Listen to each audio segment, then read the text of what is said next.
Royal Commission is now in session. Please be seated.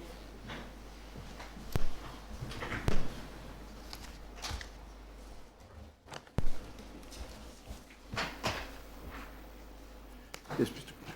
Thank you, Commissioner. May I deal with a housekeeping matter at the outset? The general tender bundle for the hearing has been augmented by the addition of 5 further documents in addition to the ones I mentioned yesterday afternoon. That has occurred overnight, and those documents are available to the parties who have leave to appear in the hearing. Might I mention those now and seek to amend the general tender bundle Exhibit 10.1 to the extent of it adding those documents? They are tab 133, 134 and 135, consisting of 3 reports referred to by Dr. Hartland in his statement at paragraphs 47 to 51. Tab 136 and 137 being submissions to the Royal Commission which describe the Victorian Access and Support Program. That's a program that's been mentioned in evidence a number of times, and these submissions give detail about it. Yes, thank you. So you'd like these added to Exhibit 10.1? Yes, please, Commissioner, and you have before you a consolidated index. I see. Thank you very much. Thank you. We have that now. Yes, thank you. Thank you. Thank you, Mr. Green. I call Mr. J. Smith.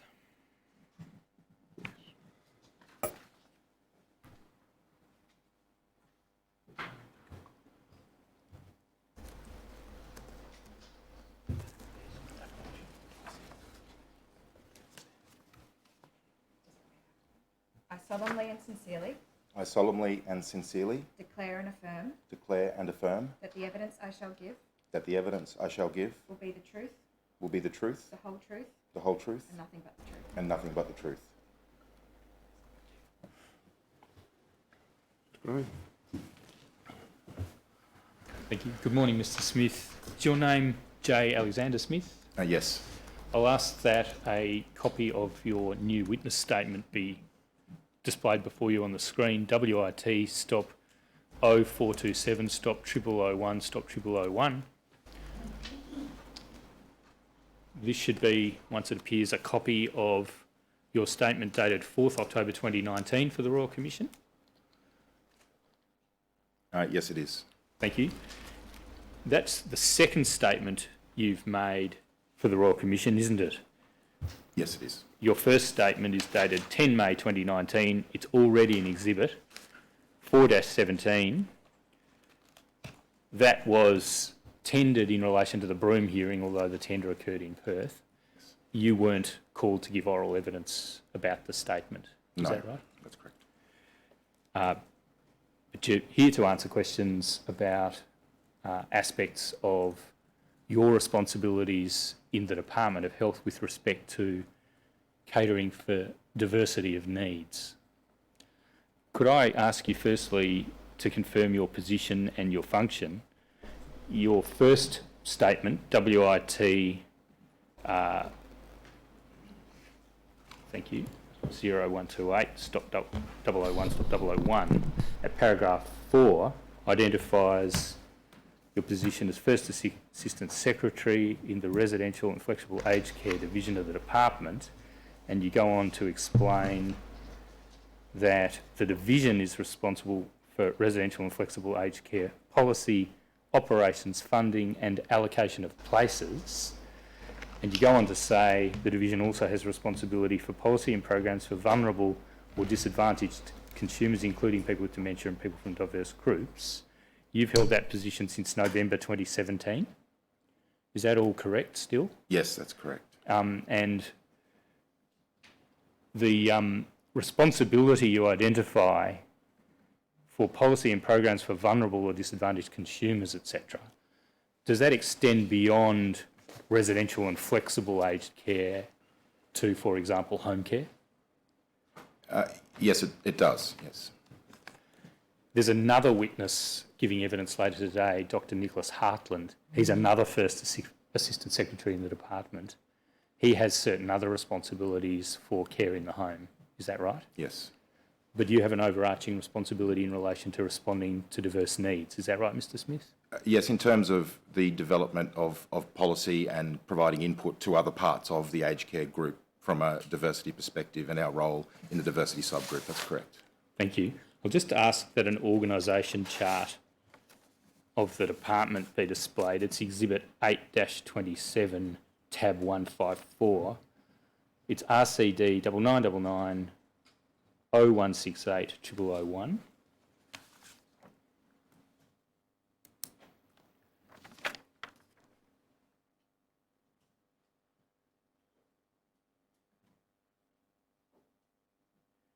And just while that's appearing, who do you report to, Mr. Smith? The Deputy Secretary of the Aged Care Group, currently Dave Hallinan. Thank you. And when you say that your division, residential and flexible aged care, has responsibility for the matters that you've confirmed, does that mean that you're the First Assistant Secretary with the responsibility for those matters because you're in charge of the division? Yes, that's right. Thank you. Perhaps we'll find the organisational chart later. That's all right. I won't ask you any questions about it. Thank you, operator. If you please call out the purple section second from the right under Ageing and Aged Care, David Hallinan.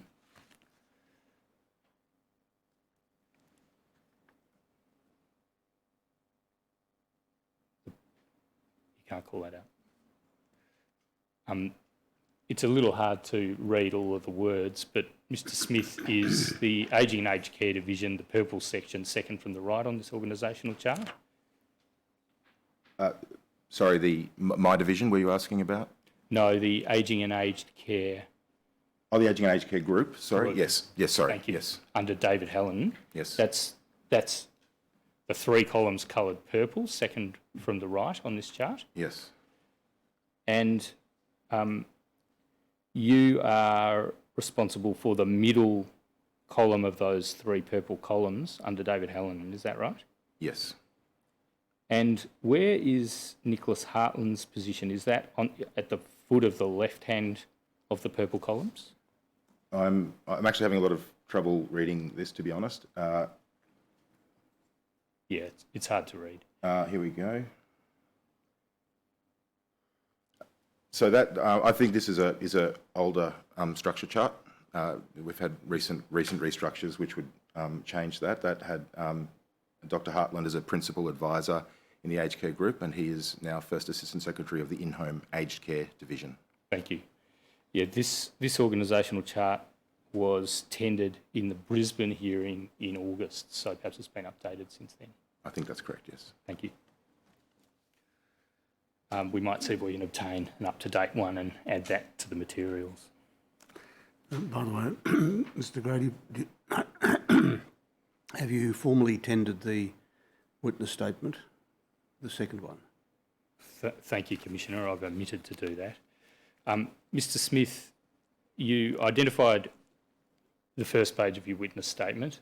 I omitted to ask you whether you wish to make any amendments to it. No, I don't. To the best of your knowledge and belief, are the contents of your statement dated 4 October 2019, WIT 0427 0001 true and correct? Yes.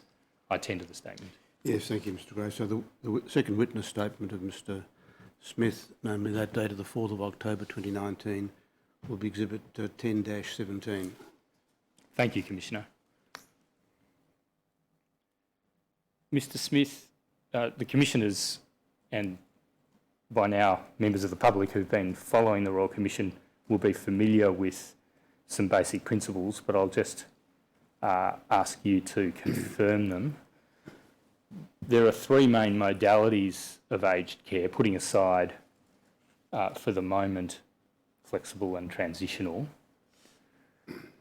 The three main modalities are Commonwealth Home Support Program,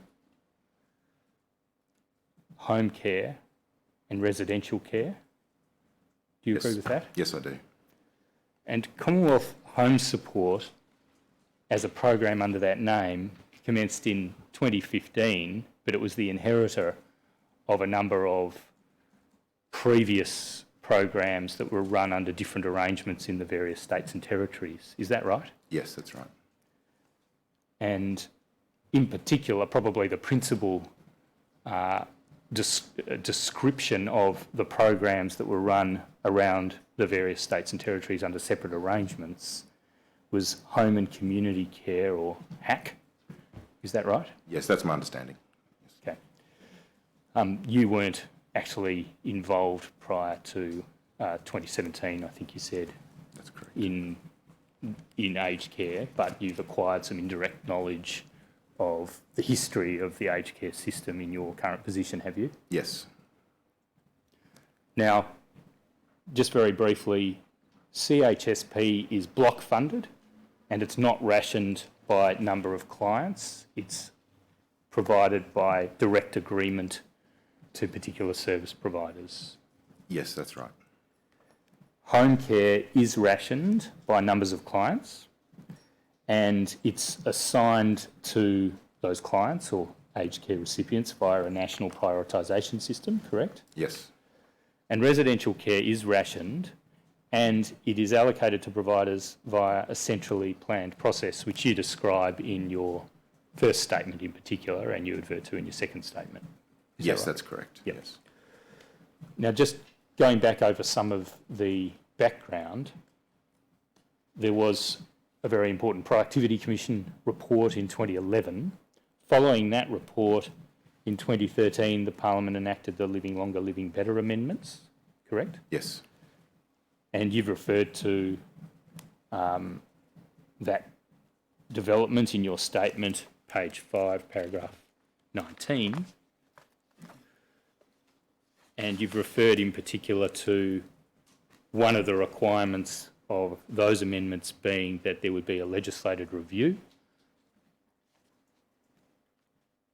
within 3 years after the commencement of the reforms contemplated by that legislation. That's right, isn't it? Yes. And that review was the legislated review of Aged Care 2017 by Mr David Tune. Yes. And you've referred to the Tune report in your statement at pages 6 and 7. You've identified 5 recommendations which you describe as relating to areas for improvement, directly or indirectly, for older people with diverse characteristics and life experiences. That's right, isn't it? Yes. Now, just ask you some questions about the Tune report. You've clearly familiarised yourself with the report in the course of your duties as First Assistant Secretary. Yes. If we please call up the Tune report, which is Exhibit 1-35 RCD 9999 0011 0746.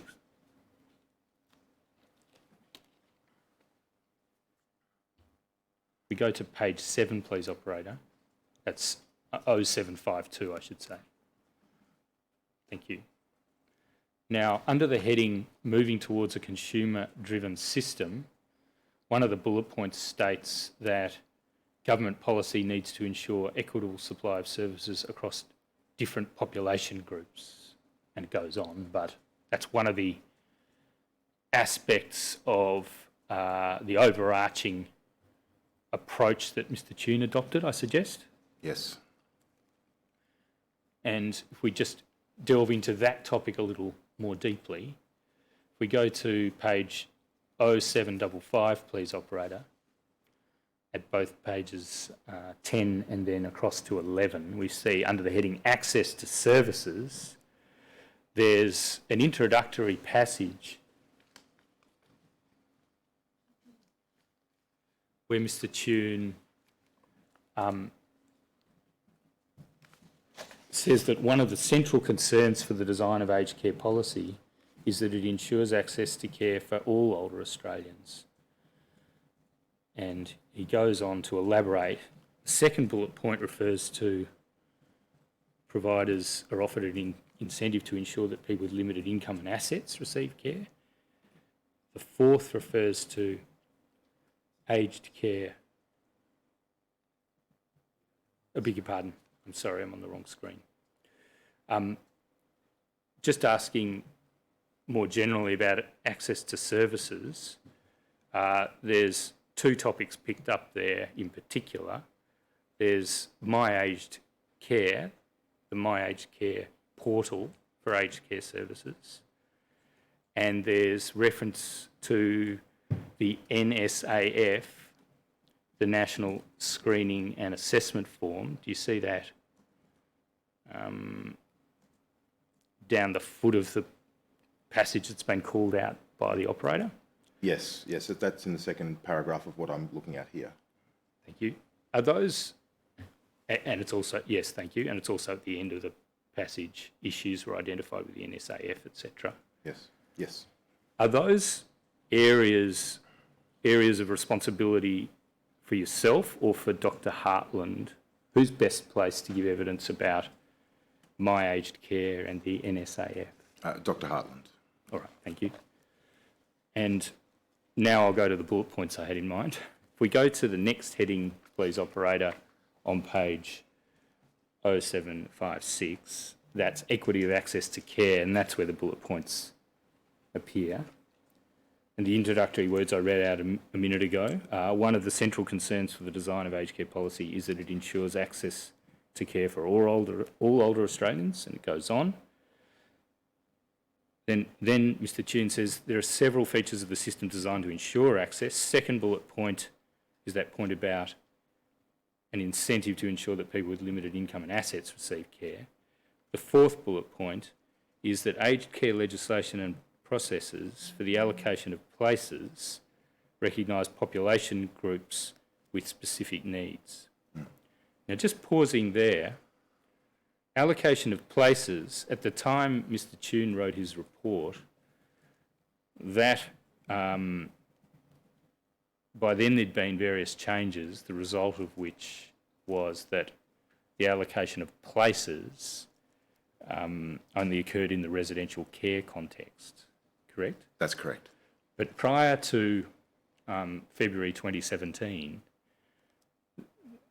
the central allocation of places extended also to home care places, didn't it? Yes, it did. The next bullet point is government funding models providing additional funds where people with special needs require additional support. And the final one is about dedicated programs supporting access and care for some population groups. Mr. Tune goes on to say that few of the, and then he refers to the LLB reforms, but that's living longer, living better, isn't it? Yes. The 2013 legislation. Yes, it is, yes. He says, while few of them were targeted specifically at improving access to care for particular groups, he says it's important to evaluate how access has been affected. That's because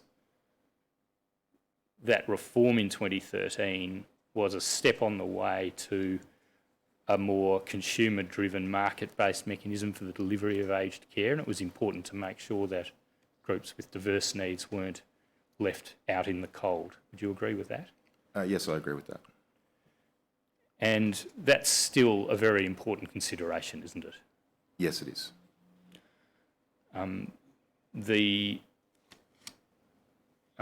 The report goes on to say that the review considered what information was available regarding access to care for a dozen different populations. I'll come to that in a minute, but in the chapter dealing with diverse groups, Mr. Tune identifies 9 statutorily recognised groups and 3 additional groups. Is that right? Yes, that's right. Then he says in the paragraph beginning more generally, he says that while good information is available for some groups, and he only mentions 2, although they're big groups, Aboriginal and Torres Strait Islanders, Aboriginal and Torres Strait Islander people, and culturally and linguistically diverse populations. He says there's good information available for some groups, but in most cases data are inadequate to monitor the patterns of access for different groups. Now, I'm going to be asking you about that topic in some detail, and indeed you've addressed it in some detail in your statement. Yes. But as a very general proposition, is it still the case that there's a marked disparity between the information available for Aboriginal and Torres Strait Islander people and culturally and linguistically diverse populations on the one hand and the other groups on the other?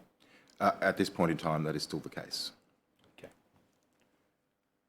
Then Mr. Tune goes on to say, to address this data deficiency and lay a foundation for ensuring people with special needs are able to access suitable services, the government should give consumers the opportunity to identify as belonging to a population group with special needs as part of their client record. Now, I'm going to ask you about that as well. I'm a little unsure as to whether that's a question best directed to you or Dr. Hartland, but I'll come to that in a minute. Sure. Just focusing on the concept of a client record for a moment, is that a record that's created when a person seeking aged care contacts My Aged Care? Yes. And are they given a number of some kind? My understanding is that they receive an aged care number, and I suppose I will add that the concept there of client record, I imagine, would flow through, though, then to where they end up placed in the aged care system. Thank you. And just at a general level, are you able to answer this question? Is it the case that, putting aside rural and regional groups who are identifiable from their address, and Aboriginal and Torres Strait Islander people, and culturally and linguistically diverse populations, at least some of whom are going to be identifiable perhaps by indicating what language they speak. Putting aside those groups, is there modality or functionality in the client record keeping system, which begins with My Aged Care, to record other membership of diverse groups? My understanding is that that's possible, yes. Okay. Is that a question that you know best about or Dr. Hartland knows best about? From a functionality point of view, Dr. Hartland would be best placed to answer that. Thank you. This topic that I've been addressing under the heading Equity of Access in the Tune report, apart from those details where you've identified Dr. Hartland as the best person to answer the question, is that within your responsibilities by reference to that overarching responsibility you mentioned at the outset of your evidence for meeting diverse needs? Yes. Chapter 9 of the Tune report deals with equity of access in a lot more detail. That begins at 0891.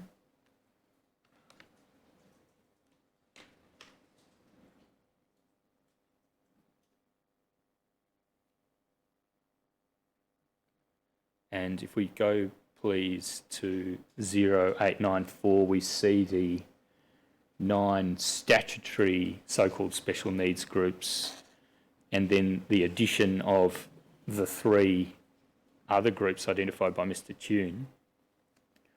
And those groups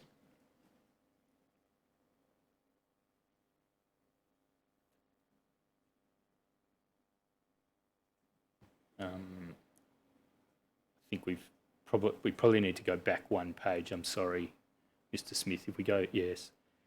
Do you see there at paragraph 920, Mr. Tune identifies those statutory groups, and then over the page at 0894, he also identifies in the last 3 bullet points people with dementia, people with a disability and people with a mental illness. Yes, I see that, yes. At the top of it, yes. Yes, and I'm aware of that, yes. So those are the dozen groups, if I could use that expression, that Mr. Tune adverts to earlier when he is analysing and assessing the adequacy of the aged care system's response to special needs and diverse needs. Yes. At page 13 of the report, there's a list of recommendations, and you've indeed referred to a number of these, as you mentioned a moment ago. Page 13, yes, thank you, operator. You don't mention this particular recommendation, but I suggest it is relevant to your responsibilities for catering for diversity. It's recommendation 3, Mr. Smith. I'll just let you read it to refresh your memory. That as soon as possible, the government discontinue the aged care approvals round for residential care places, instead assigning places directly to the consumers within the residential care cap, with changes to take effect 2 years after the announcement by government. Yes. Now, let's just unpack that a little. Tell me if I get any of this wrong. A minute ago, when we were going through the 3 main modalities of care, you confirmed that while home care is rationed but assigned to the aged care recipient, residential care, while rationed, is actually centrally allocated. Yes. And the expression a residential care place is used to convey the notion that there's a centrally planned allocation of those places. Yes. Recommendation 3 is a recommendation that down the track, the marketisation of delivery of aged care services will continue and will cover, eventually, the allocation of subsidy for residential care. Is that right? Yes, it is. And while there's still perhaps going to be a cap within the confines of this recommendation, that's the residential care cap, there'll still be a rationing of the places within the compass of this recommendation. There'll be something akin to what happens in home care. There'll be an assignment of the subsidy represented by that residential care place directly to the consumer. Yes. Yeah. Now, that hasn't happened yet. No. It hasn't been announced when that will occur, has it? No, it hasn't. Are you aware, is there policy work within the department going on about the implementation of that recommendation or the potential implementation of that recommendation? Yes, there is. I can speak to that in general terms. I don't have responsibility for that particular piece of work, but there is what we're calling an impact analysis being undertaken that's being led by the University of Technology in Sydney. That's to really look at what the implications would be of shifting to a market-driven approach for residential care places, similar to the home care model, what the impact would be on the sector, on providers, on consumers, the likely response of the market to that. There has been an extensive consultation process underway, which is now closed. UTS is scheduled to report to government by the end of this year with recommendations and options in relation to the pros and cons, I suppose, of moving to that model, and also, if you didn't move to that model, what might you do to ACAR to improve it, to make it to make it better, and to better deliver what it's intended to. Thank you. ACAR is ACAR, the acronym for the Aged Care Approvals Round, isn't Yes, it? apologies, yes. No, not at all. Let's call it ACAR. And ACAR is in fact a description of the process of central planning for allocation of those places and the actual operation of allocating them to approved providers who apply for them. Is that right? Yes, that's right. And it's done by region, called Aged Care Planning Region, and with reference sometimes to areas of a smaller size, statistical area level 2 according to ABS criteria within those regions? Is that Statistical area level 3, actually, but Level yes, 3. that's right. Yes. Thank you. And so that statistical area level 3, roughly speaking, what's the size of a population in an area Oh, at that level? I'm sorry, I don't actually have that that's off the all right. top of my head. And how many aged care planning regions are there? 73. And there might be a number of statistical area level 3 areas within any given aged care planning region. That's right, and I will confirm for you, but I think it is in the order of 300 or so SA3s in the country, and I actually think in my statement in a footnote we have that number. Thank you. So there's quite a detailed process which you explain in your statement for analysing the needs in particular areas, sometimes down to the SA3 level. Yes. And that's done by reference to census information from the ABS, is it? Yes, that's right. I'll just go on to refer to some of the other recommendations in the Tune report and just to ask you about whether you're best placed to answer them. Sure. Answer the questions about those recommendations, whether you can shed light on them. Recommendation 22 is the next one. Again, that's not one of the recommendations you identified as directly relevant to diversity, but I suggest it might be indirectly relevant in the same way as the proposal for a change to the ACAR system for residential care might be as well. Recommendation 22 is about improving functionality and performance of My Aged Care ICT platform. What does ICT stand for? Information Communication Technology. Is that about interoperability of IT systems between different entities? Well, I think there's a couple of parts to that recommendation. One is just to improve the My Aged Care platform generally, but I do see there in that recommendation it talks about information sharing between My Aged Care and other government agencies. So that would go to interoperability, yes. And provider ICT systems? Yes. Yep. Thank you. Now, whose responsibility is it to address that issue? Is that Dr. Hartland? Or is that yourself or not? It's not me. It would be Dr. Hartland, although I suspect with a broader role for the Department of Health's IT area. All right. I'll see if Dr. Hartland can help on that.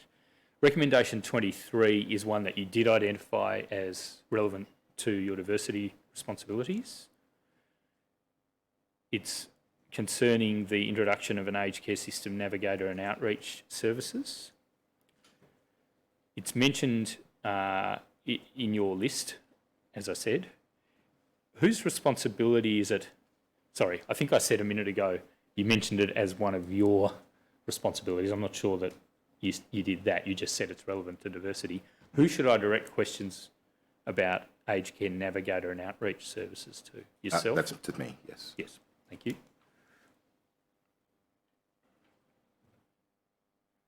Recommendation 30 is one that you didn't mention, but you've already identified Dr. Hartland as a person who should be knowledgeable about the NSAF. There has been a review of the NSAF in 2018, hasn't there? Yes. But in any event, I can ask him questions about that. Yes. Recommendation 31, I'm not planning to spend a great deal of time on this. It's actually a topic that's come up in other hearings of the Royal Commission, but there was a recommendation to government to expand the NATSI Flex or the NATSI FACP program, and that in fact has happened in the most recent budget. There's been an announcement of expansion of that program, is that right? The announcement was in the 18-19 budget, and funding was appropriated, and we've run 2 funding rounds against that program in that time. So there's another couple of rounds to go over the next couple of years, but yes, the expansion has occurred and is occurring. My apologies, the previous budget, yes. Yep. And recommendation 33, that the government review whether further ways of assisting in the delivery of improved services to homeless people are needed in the context of reform to home care and residential care. Is that your responsibility?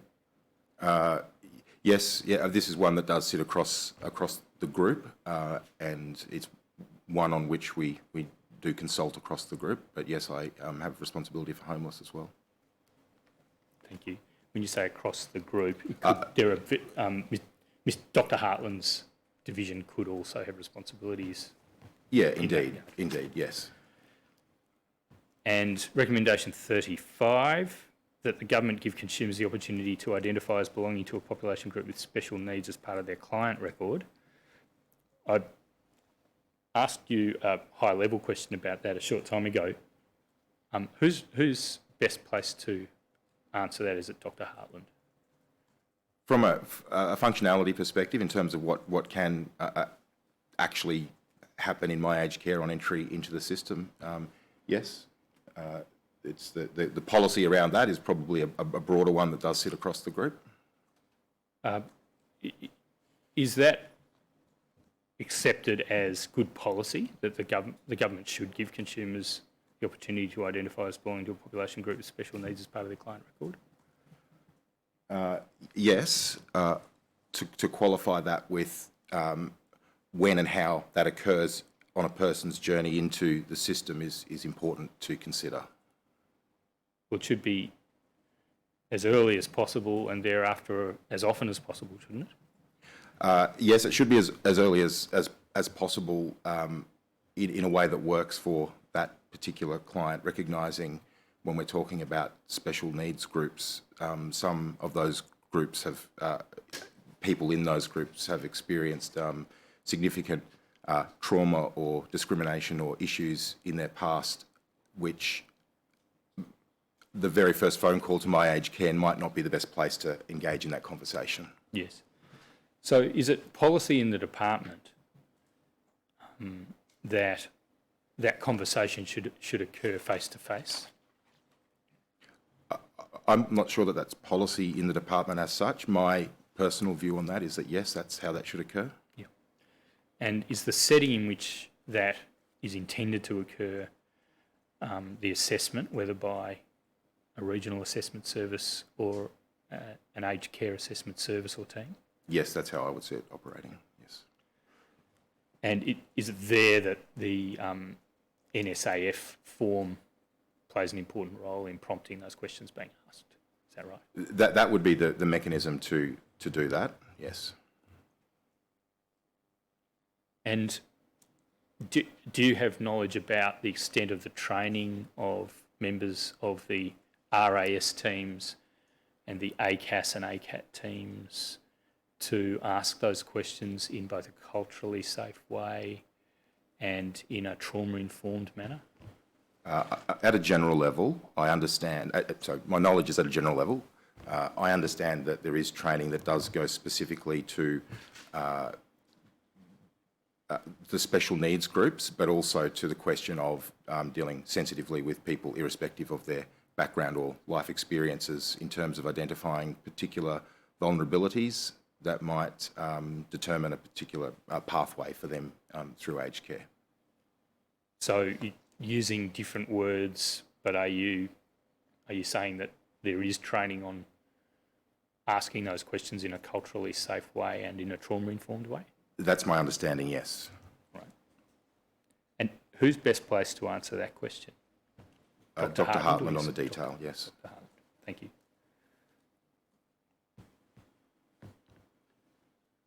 And recommendation 36 is, you've addressed this in part in your statement, so I assume it's your part of your responsibilities, but I'm not sure. It's a recommendation that the government enhance the capacity of My Aged Care to provide information that meets consumer special needs by allowing pre-qualified, and that's in inverted commas, providers to indicate that they have expertise in delivering services to particular population groups and adding a search function. Now, that's actually happened. We know that there's been functionality added to My Aged Care by which a provider can nominate a specialisation, for example, a language. And other examples might be LGBTI, and that's searchable. That's correct, isn't it? Yeah, that is correct, yes.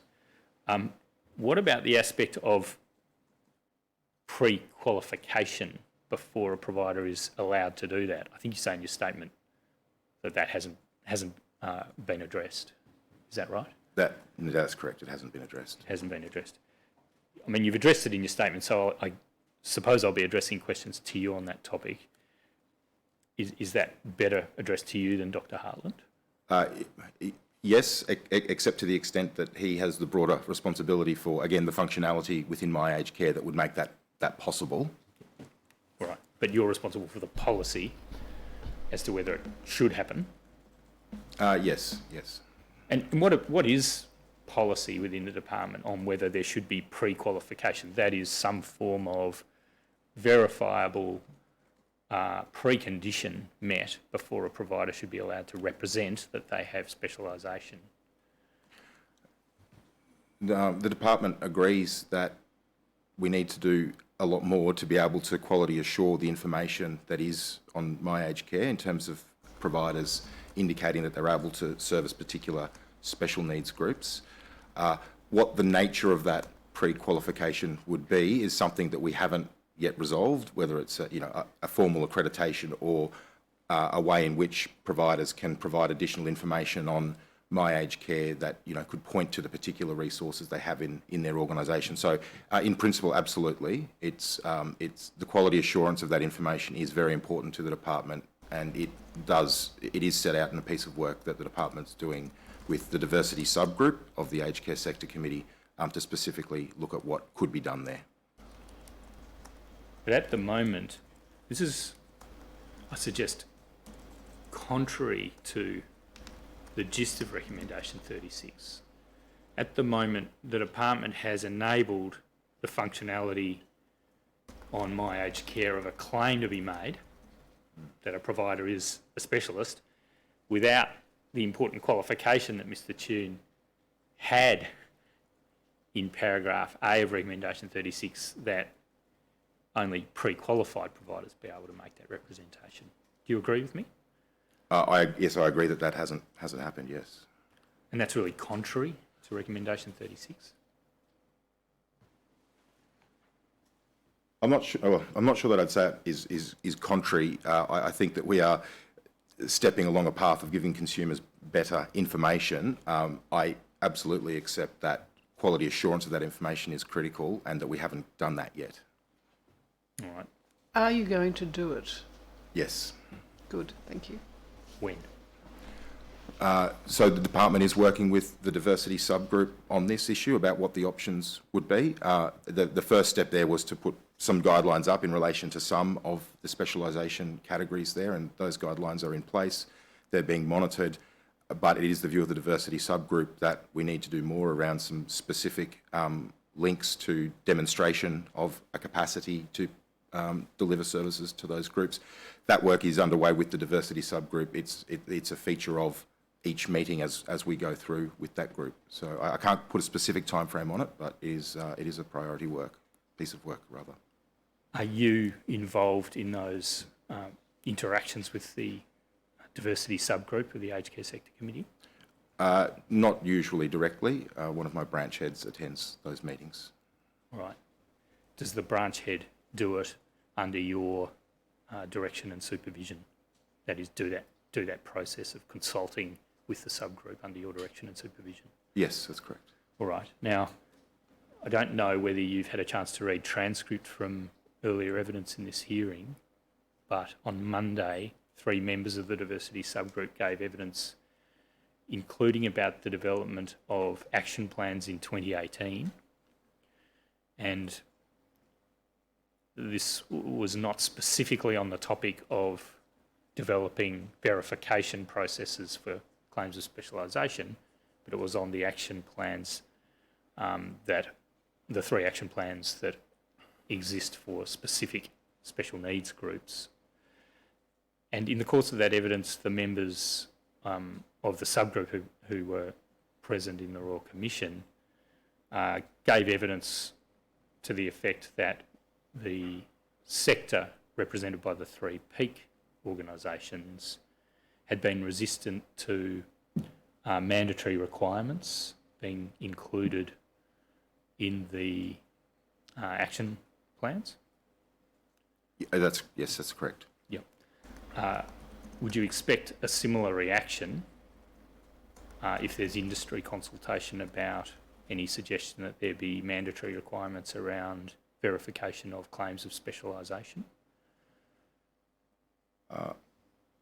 It's hard to say what exactly the industry reaction would be without having done that consultation. There will always be, I suspect, industry concerned about additional red tape or work that might be involved. We would obviously be needing to consult with the sector in relation to that. When you were giving some evidence before about the way in which the concept of pre-qualification might be addressed, you gave two possibilities. You said some form of formal accreditation, or a functionality to permit the approved provider to provide more information about what underlies the representation of specialisation. Remember, Yes. you gave that evidence? Yes, I did, yes. I suggest to you that the second of those options isn't actually within the spirit of a pre-qualification. It's simply a provision of more information. What do you say to that? Yes, I'd accept that. So I think you said a minute ago that there hasn't yet been any consultation with the peaks or the sector about any of the work of the subgroup on this issue of verification of claims of specialisation. Yep. So if I can just qualify that, I'm not aware specifically of the consultations with the provider peaks in relation to that. It's very possible that the subcommittee has had formal or informal discussions along the way, but specific options haven't yet been developed to consult on. So if that's occurred, it would have been at a reasonably high level at this stage, I suspect. Are you able to say what your position on behalf of the department will be if the peaks are resistant to a formal mandatory requirement for some form of accreditation of claims of specialisation? I'd need to work through some of this with colleagues across the aged care group in terms of establishing a formal department position. My view is that the information needs to be better and it needs to be more verifiable. Whether it can be a formal accreditation, I'm not sure what the logistics of that would look like or how that would work, who would undertake pre-qualifications and things like that. So I without sort of understanding that, I find it difficult to sort of confirm specifically that that's where the department would land. Irrespective of that, a way to have quality assurance that is meaningful and actually does point consumers to providers that can provide services to meet their needs is an important part of this process. Ms Samantha Jewell of LifeView gave evidence on Monday that there are no checks and balances and about claims of specialisation of, in particular, LGBTI. And you, in your statement, say there's no evaluation of those claims. Is that right? Are both? So I'm sorry. Do you know of Ms Jewell's evidence? Have you read that transcript? I haven't read the transcript. I'm aware of the evidence broadly. Yes. All right. She said any provider can tick the box in the back end that states they are LGBTQI inclusive. There are no checks and balances on that. Do you agree with that? Yes. And in your statement, you've said something to a similar effect, that there's no evaluation of those claims. Yes. Mr Panther gives an example in his witness statement at paragraph 18, suggesting that the rainbow tick would be an appropriate way of, in effect, accrediting claims of LGBTI inclusiveness on My Aged Care. What do you say to that? I'm aware that rainbow tick is, a well-regarded accreditation tool for providers to demonstrate their understanding and ability to provide services. So I accept that if a provider had that accreditation, that would be an indicator of their capacity. By extension, it should be possible, shouldn't it, for each of the special needs groups to make connections with well-regarded organisations that are able to do the work to form a view as to whether a particular service is inclusive of the particular special needs group, and in effect contract out the accreditation function to those groups. Is that not an appropriate approach that could be adopted to this issue? So I absolutely agree that any provider should be able to reach out to groups that are, specialists and experts in supporting special needs groups from a training perspective or developing information materials, and that they indeed should be doing that if they're providing services to those groups of people. Whether that extends to a formal accreditation is not something I can speak to at this point without understanding, as I indicated before, the logistics of that process, what that would actually look like in practice from a seeking the accreditation perspective through to the verification of that and what that would look like, and indeed the functionality in my aged care.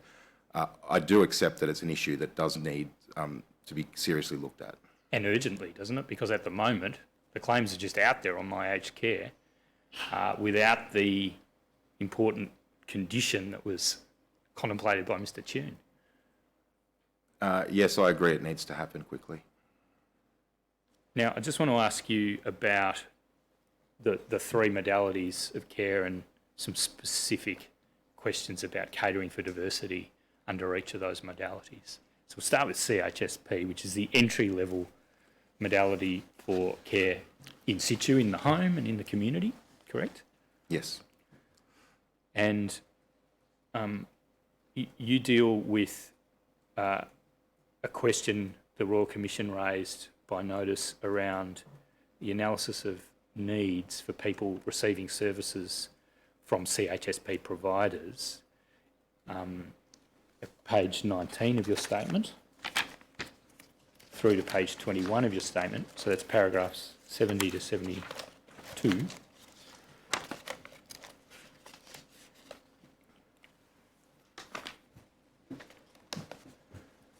And you say that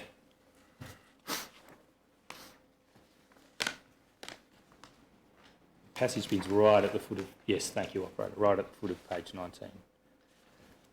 You say that the department identifies current demand for services, including the specific needs of the ageing population in different geographical regions, through a combination of data analysis and consultation, and then you identify the particular sources of the information for that analysis. Yep. And you then refer to specific things that have been done in the CHSP area to cater for certain diverse needs. Yes. The gist of the framework for catering for diversity in connection with CHSP is that CHSP providers, as a condition of their contracts with the contracts with the department directly, or are they through DHS? They're with the department managed by the Department of Social Services Grants Hub. Sorry. Yes. DSS. DSS, yes. Thank you. But they are contracts with the Department of Health. Yes, yes. And as conditions of those contracts, is it the case that the CHSP provider is required to comply with a contractual version of the quality standards? Yes. And so that includes catering for diversity in line with the requirements in the quality standards? Yeah. However, you say in paragraph 41, a little earlier in the statement, on page 11, that CHSP providers are not required to report specifically on their obligations in relation to people with special needs. That's correct. Just putting CHSP aside for a moment, under the other modalities of care, are providers required to report specifically on their obligations in relation to people with special needs under those other modalities of home care packages and residential care? not to report. The reporting reference here relates to a contract, and it works differently in home care and residential care, but that requirement is assessed by the Quality and Safety Commission as part of the accreditation and re-accreditation process. All right, so there's no proactive reporting obligation. It's a matter of what happens when the Quality Commission audits or otherwise assesses compliance with the quality standards. Correct, and speaking specifically for residential care, then yes, that's the case. I'm not aware that there's reporting in home care, but I'd have to defer to Dr. Hartland on that. Okay. Now, just above that paragraph, there's a table, and in that table, there's a fairly high-level description. Have I got this right? It's a description of essentially the percentages of clients in a particular special need group that a particular service provider in the CHSP program provides services to, in cases where there are more than 50% either Aboriginal and Torres Strait Islander peoples called or veterans. That particular service has somehow reported that to the department, but there isn't any information about the actual gross numbers of clients in this table. There's just information about the numbers of service providers who have reported that particular percentage representation of those special needs groups amongst its client cohort. Is that right? I'm not sure of the data collection, I'm sorry. It's whether it's reporting by providers or whether it's sort of data capture through the data exchange that DSS manages, or through the RAS process, for example, the assessment process. I can't speak to how that information is there, but yes. Right. And it says in the footnote 11 at the foot of page 11, that data are based on 1,456 organisations funded in the financial year before last, which is the most recent for which we've got completed data in most cases, as I understand it. Yeah. And so the gross numbers of services that are appearing in the three columns to the right of the table, they represent a proportion of those 1,456 organisations. And so, for example, you can say that when you look at the called column, where there are 50% plus as the proportion of providers' clients in a special needs group who are called, there are 155 providers for whom that is true, and that's about 11% of the total of 1,456 organisations.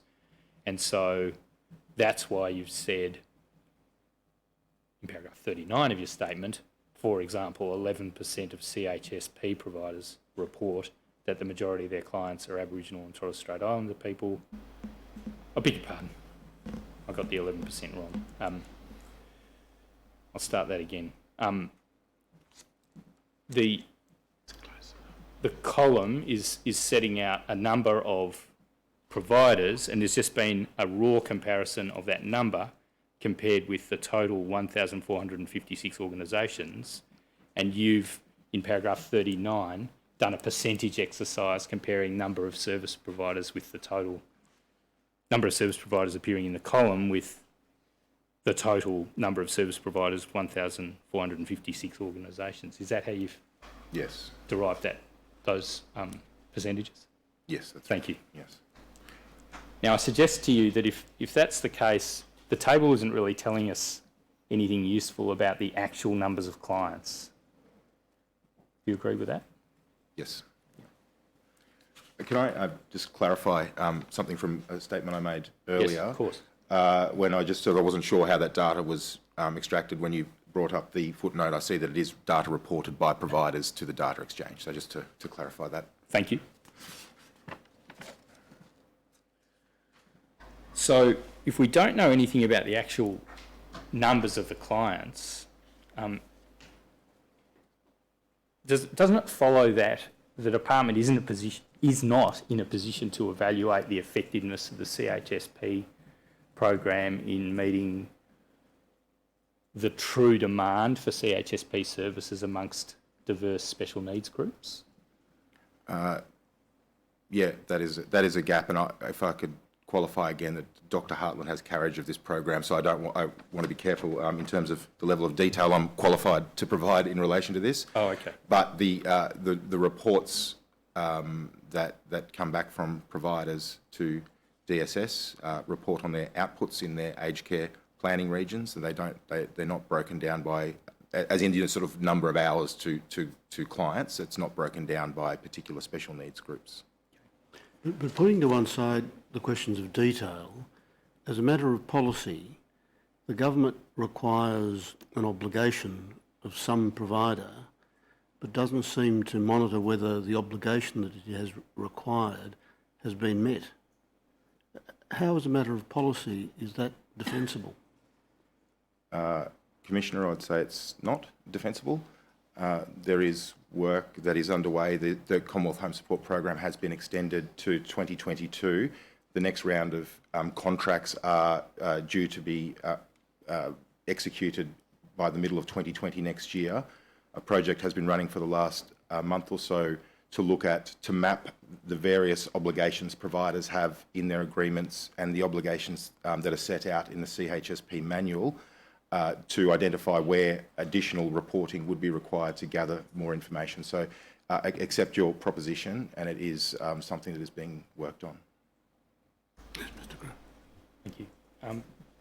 I just want to go back, before leaving CHSP, to the origins of CHSP, which you have indirect knowledge about, having familiarised yourself with the history of the aged care system. You remember my question to you earlier. The CHSP is in fact the inheritor of a number of separate and different arrangements in the various states, particularly the HACC, the HACC program, as it existed in its particular forms in the various states and territories. Yes. As the person with policy responsibility in relation to meeting diversity, did you consider that the fact that the Commonwealth has inherited these disparate arrangements provides, in a way, a laboratory for you to assess the effectiveness of particular arrangements in the particular jurisdictions?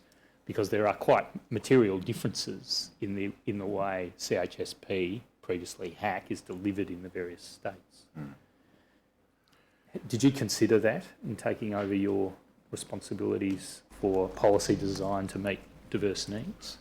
No, I didn't consider that specifically. That is something that the program managers are looking at, and through a data study that is being undertaken through Deloitte to try and gather information about what's happening across the country in terms of CHSP demand for different CHSP clients, including people with from the list of special needs groups. And is that work evaluating the effectiveness of CHSP as it exists in each jurisdiction in meeting diverse needs? Oh, I'm sorry, I'd have to defer to Dr. Hartland on the detail of that. I'm sorry. Perhaps this is also a question for Dr. Hartland, but in Victoria, there's, as an element of CHSP, a program called Access and Support, 70% funded by the Commonwealth, 30% funded by the state. Do you know about the Access and Support program? I don't, I'm sorry. All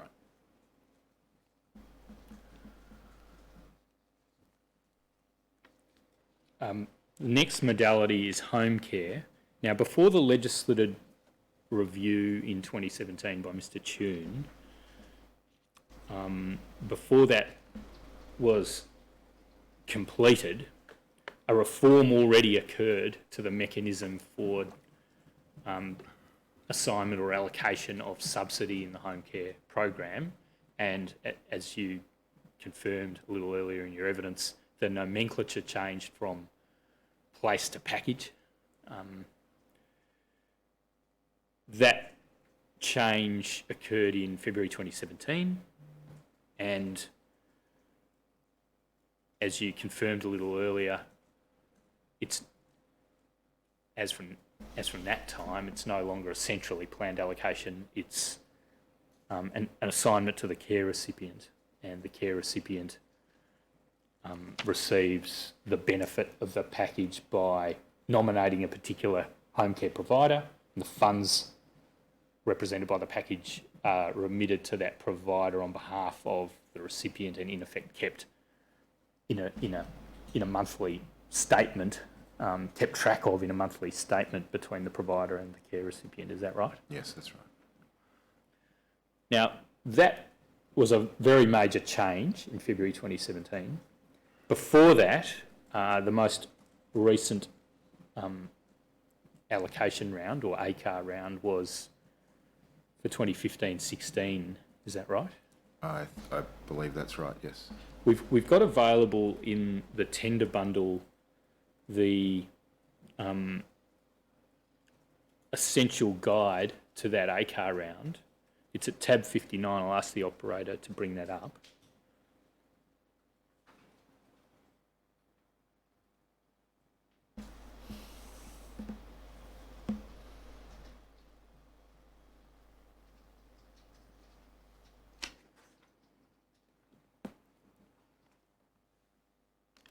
What is the essential guide, by the way?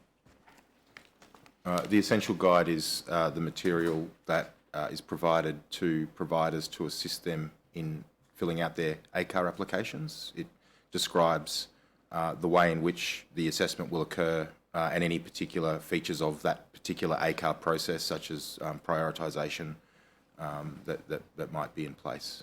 It's quite a detailed document. Yep.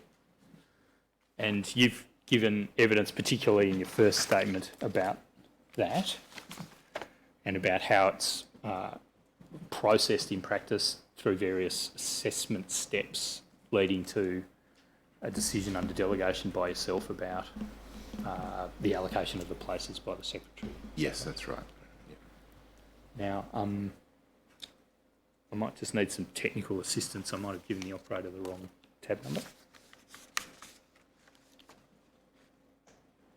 Tab 59 of the general tender bundle. Thank you.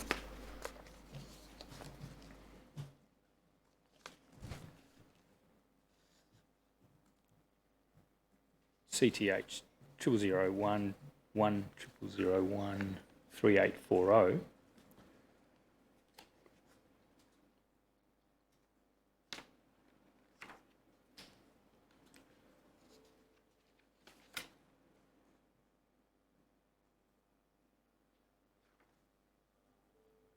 Perhaps we don't have that document.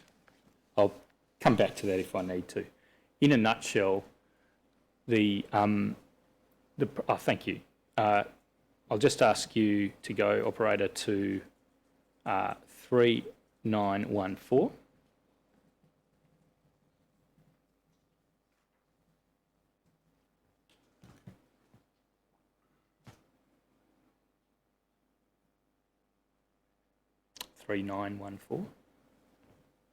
That's 3194. Thank you. There's an arrangement of this essential guide. It is, as you say, very long and detailed. There's an arrangement of it into chapters. This chapter deals with regional distribution of the places along the lines of the process you identified in a general way in your evidence 10 minutes ago or so. Yes. And if we go to 3915, there's a note about the special needs groups and the acronyms that they're given, or the abbreviated codes that they're given. And if we go to, for example, looking at Tasmania at 3929, we see that there's quite a deal of specificity, 3929.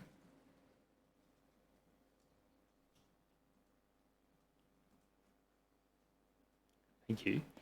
We see that there's quite a deal of specificity about the special needs groups that are going to be given priority in the allocation of the places, both in terms of residential aged care and, remembering that this is back in 2015, in terms of home care places. Is that a correct interpretation of what we see on the screen at page 3929?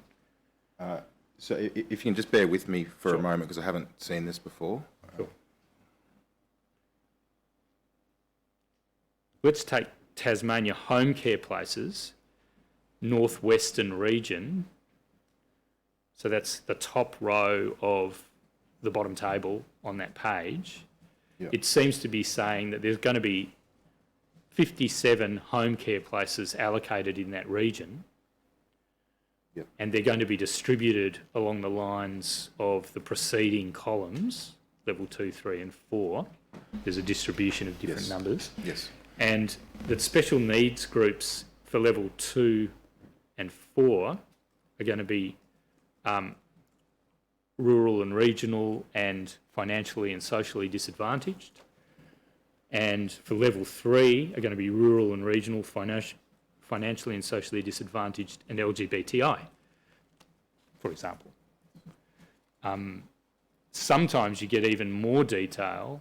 For example, in the southern region, statistical area level 2s are identified within that region. And that's not to gainsay what you said about statistical area level 3. That's probably relevant under the present essential guide. Yeah, that's correct, yes. Back in 2015, it was at level 2. Yes. So there's a lot of attention being given, I suggest, to a distribution to meet some form of analysis of demand on the part of special needs groups in the process for allocating home care places. Yes. Now, this is a process that still applies to residential care place allocation, but it no longer applies to home care That's correct. place allocation. And I'll come back to resi care very shortly, but with the national prioritisation system that now applies for the allocation of home care places, there's no attention given to special need per se. Is that right? Not in the allocation of the package, no. Okay. So, as a matter of policy design in relation to meeting diverse needs, with the advent of marketisation of the delivery of home care places under what's called consumer-directed care, rather than this central allocation process, what's taken the place of this careful attention that was given to meeting the diverse needs of special needs groups on a regional basis in the allocation of home care places? So I'm not responsible for the home care program, and I don't have detailed knowledge of the design that underpinned that. I can only refer to David Tune when he makes a similar recommendation in relation to the residential aged care process, that I guess the market-based approach would encourage innovation and encourage competition and equality that would draw in different consumers for different particular needs. But I can't really comment beyond that broader observation that he made. Well, let's just think about that and think about the UTS work that you mentioned a short time ago about impacts. Yeah. That is, impacts that might occur if the allocation process for residential care places goes the same way as the change in mechanism for allocation of home care places. These are vulnerable groups by definition. Some of these groups are very likely to have high levels of trauma. Some of them are going to be very ill-equipped to be able to process the information necessary to make the kinds of consumer decisions that would result in a functioning market. Do you agree with that? I do agree with that. Is that going to be considered in the formulation of any policy to move from centrally planned allocation of residential care places to a market to a national prioritisation system for residential care places? Yes, absolutely. And what's the shape of the mechanism that's going to address special needs? Are you able to say, or is it too early? It's too early to point to what that mechanism would be. We really are at a point where government is yet to even make a decision, yet to even consider the report about whether this is something it would like to head down. I'm not sure whether the extent to which the report goes to those details of special needs groups, but I obviously look forward to seeing that when it's available. So it is too early to say that specifically, but it would absolutely have to be part of the design of a new process, a new system. It's absolutely got to be part of the design and process in a new system. And that's why you've got UTS looking very, very carefully at it. Is that right? UTS is looking at it, is looking at the entire concept broadly. So and as I indicated, I'm not sure the extent to which their report will address those specific issues. But this is the very, very first step of heading down this path. And if it is decided to head down that path, then there's a lot more work to go in terms of actual design of a market-based system and a consumer-directed care system, including how, and in my very strong view, including how special needs groups would be picked up in that. It'd be irresponsible, wouldn't it, to implement a major reform to the allocation of places from centrally planned to consumer-driven without doing all of that groundwork and working out what the mechanism should be to cater for diverse needs. Is that right? I refer back to the overarching objectives of the Act, which is that all people, irrespective of background, race, culture, identity or economic circumstance, should have access to aged care that meets their needs. And my response to that is the design of a change to residential care should occur with that in mind. You don't like the word irresponsible. It'd be irresponsible to implement a change of that kind without doing that work.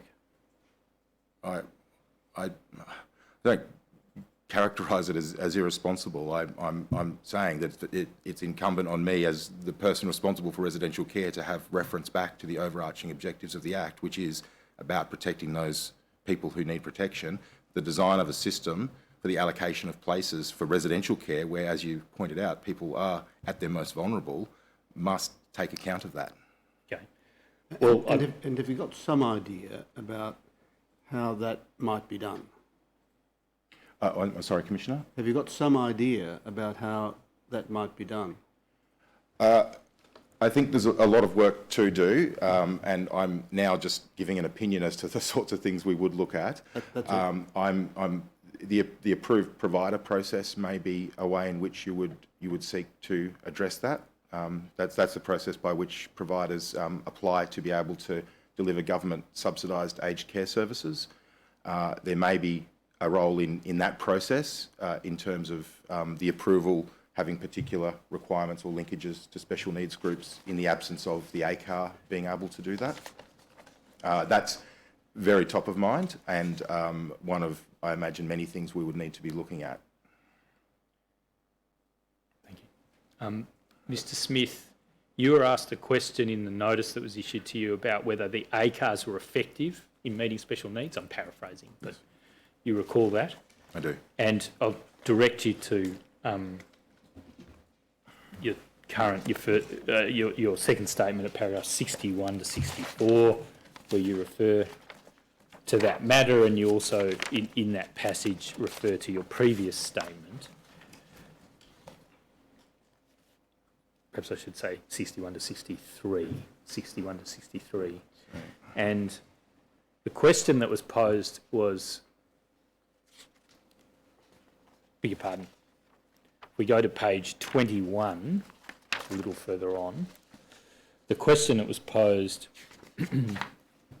on page 21, paragraph 14, was, does the department consider that allocation of places to people with special needs through the ACAR is an effective way of responding to the needs of these groups? And then there was a follow-up question. And your answer was somewhat qualified, if I may say so, in paragraph 74. You said the department considers that at a system-wide level, the ACAR process is an effective way of, in effect, creating an incentive. Do I take it from the answer you've given there that there hadn't been an evaluation of how effective the prioritisation process under the ACAR was in meeting the needs of diverse groups?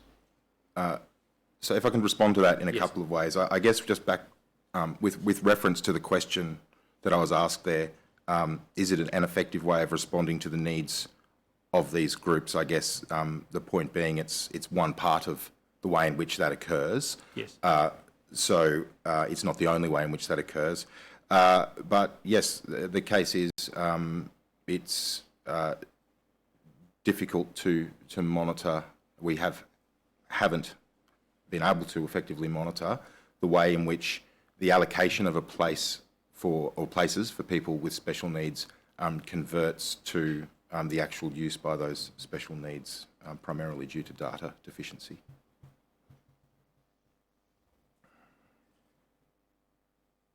So does that mean there's no linkage between... What's the reason for that data deficiency? What's the particular omission that means you can't gauge the extent to which the special needs are being met? Is it because you don't know the extent of the special needs to begin with? We don't have a lot of detail about people having identified or being identified as belonging to particular special needs groups, which does make the monitoring of that difficult.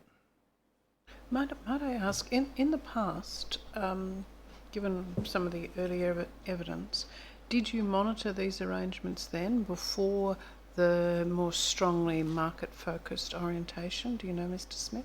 No, Commissioner. There hasn't been to date. Fine, thank you. So are you saying that this elaborate centrally planned allocation exercise is going on and has been going on, presumably at great expense and in a very resource-intensive manner, without there being any notion on the part of the department as to whether it's effective in meeting the needs of diverse groups? I guess what I'm saying is, yes, well, I have indicated that we haven't been able to monitor it, and that I will point out, I will say at this point, is something that we are looking to address. It is and has been intended as an incentivisation for providers to understand the local need, noting that applications that focus on special needs groups would be prioritised in an ACAR process. The application process itself requires the demonstration of quite a lot of evidence. The Essential Guide sets out the sorts of things providers would need to demonstrate, including their linkages to local organisations and groups that could assist with training and information provision. And indeed, the Assessor's Manual gives assessors quite a lot of guidance as to what to look for in terms of this. So what I totally accept is we don't have visibility of how that translates in the sector, but it is intended as an incentivisation to consider the local need. All right, so there's a supposition that because the incentive is created, that it must have some effect. Is that a fair description of why the department's been conducting this elaborate central allocation exercise? Yes, that it has effect, yes.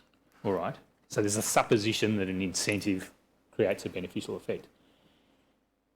That then underlines the importance of the evidence you've given about whether there's any follow-up concerning compliance with conditions that are imposed on approved providers attaching to places that they've been allocated on the strength of a representation that priority will be given to a special needs group. Yep. And what is your evidence on that? Is there any follow-up? In relation to the special needs groups, no, there's not monitoring. It is. I'll point out it's a priority of access, not a guarantee of access. Sure.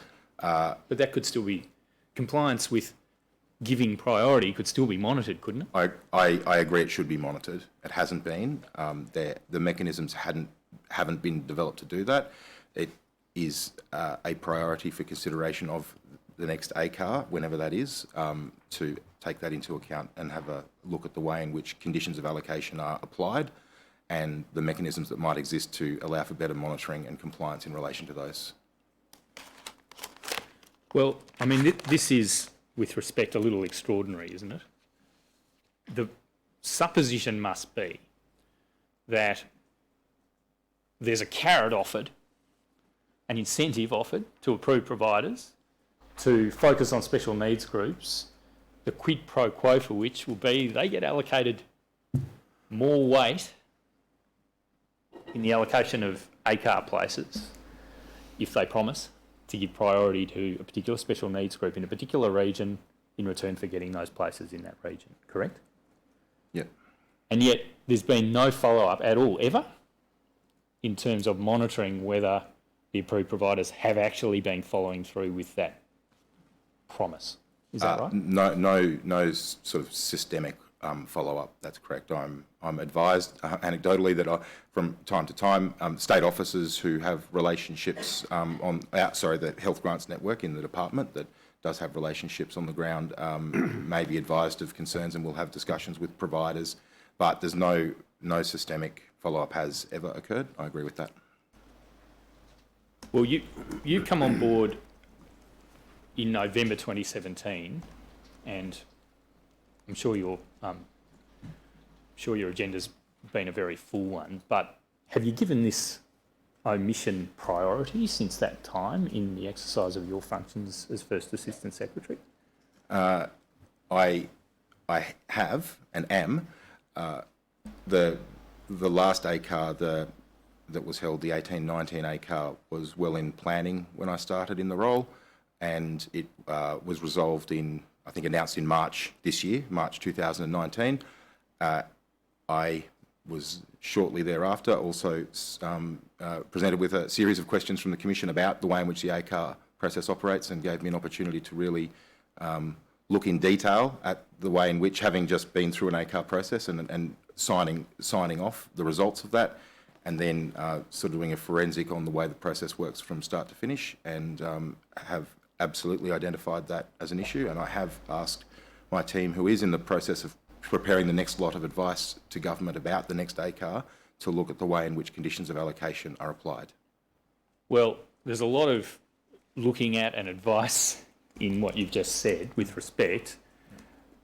Can you give a guarantee to the commissioners that in the next ACAR round there will be conditions imposed which are going to be verifiable after the event to ensure that providers are held to their promise to give priority to special needs groups in the event that they obtain a place on the strength of such a promise? It's my commitment to the process, and I can give the commitment to the commissioners that it is a priority for the next ACAR to make sure we have a much more robust process in place in terms of follow-up conditions of allocation for special needs groups. Is it your responsibility to decide on that, Mr. Smith, or would it be the ministers or the secretaries? I'm the delegate of You're the secretary in relation to the allocation of places. Thank you.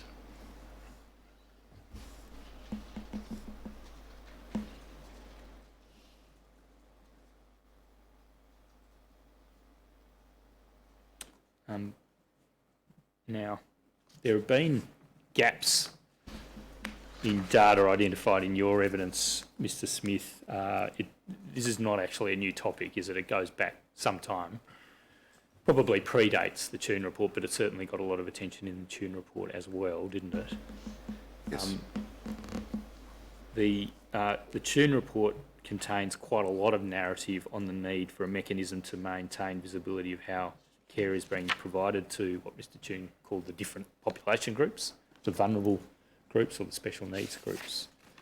I'll just ask the operator to bring up the Tune report again. Do you still have the tab number? It's Exhibit 1-35 RCD 9999 0011 0746.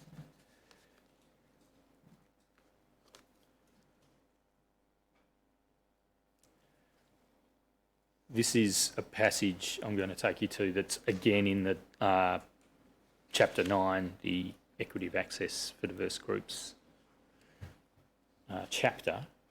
At page 0915, should come up soon, Mr. Tune refers to a lack of data for a number of groups for assessing whether and to what extent, 0915, thank you, whether and to what extent their backgrounds or circumstances prevent them from being able or willing to access aged care.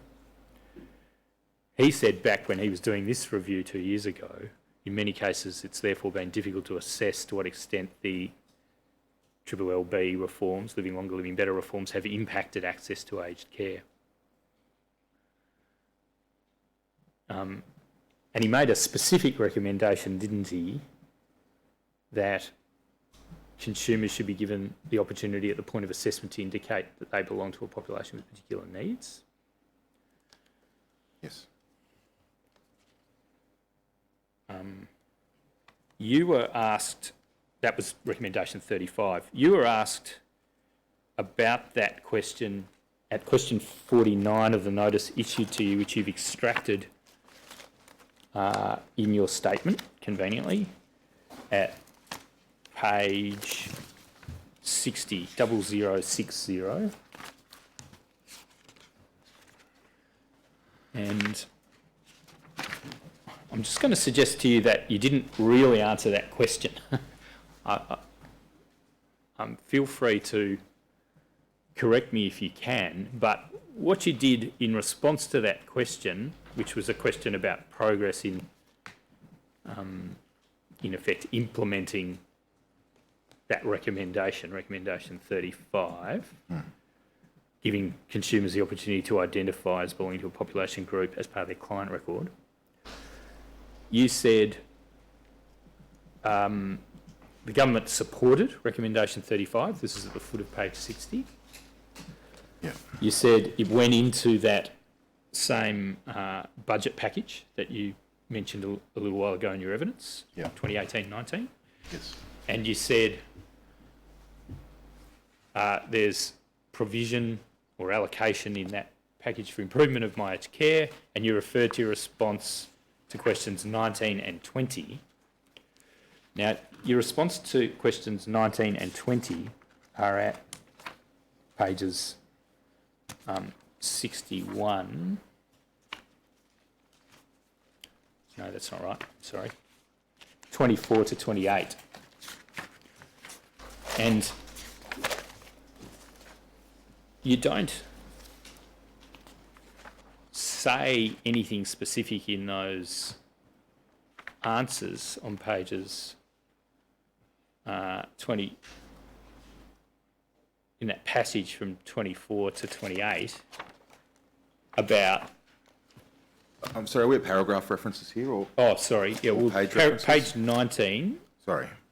Yeah, I'm sorry, because if we look at page 25, about halfway down the page there's a heading accessibility, and under that heading there's question 19. Yeah. And then there's a passage that goes for a page or so.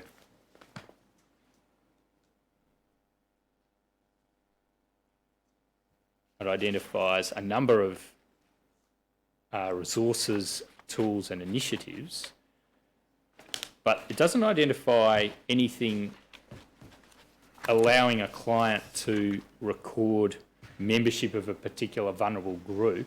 It's more about programs that are going out to the consumer. And then at 20,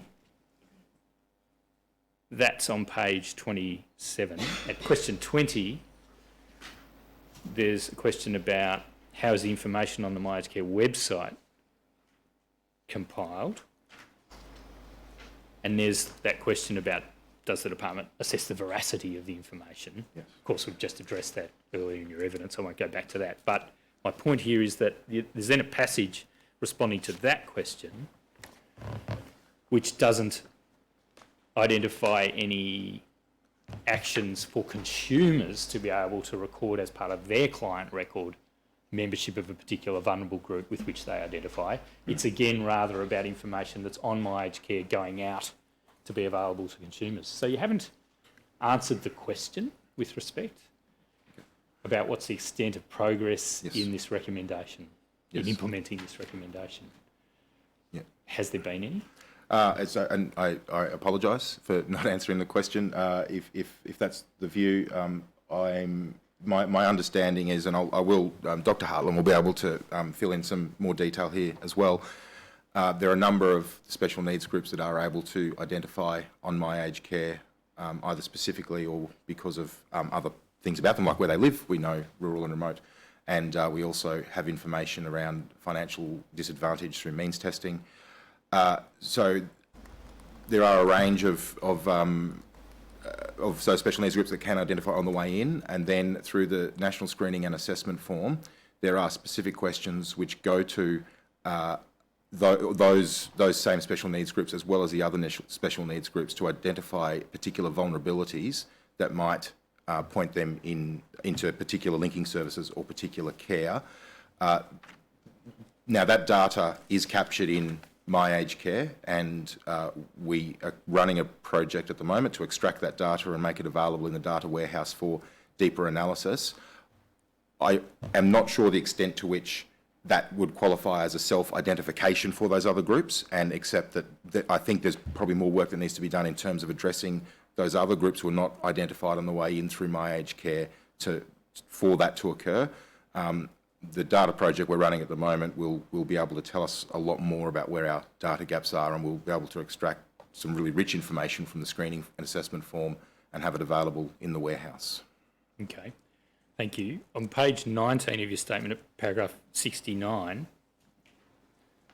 I'm just inferring from an absence here that in terms of systematic data, My Aged Care can only give you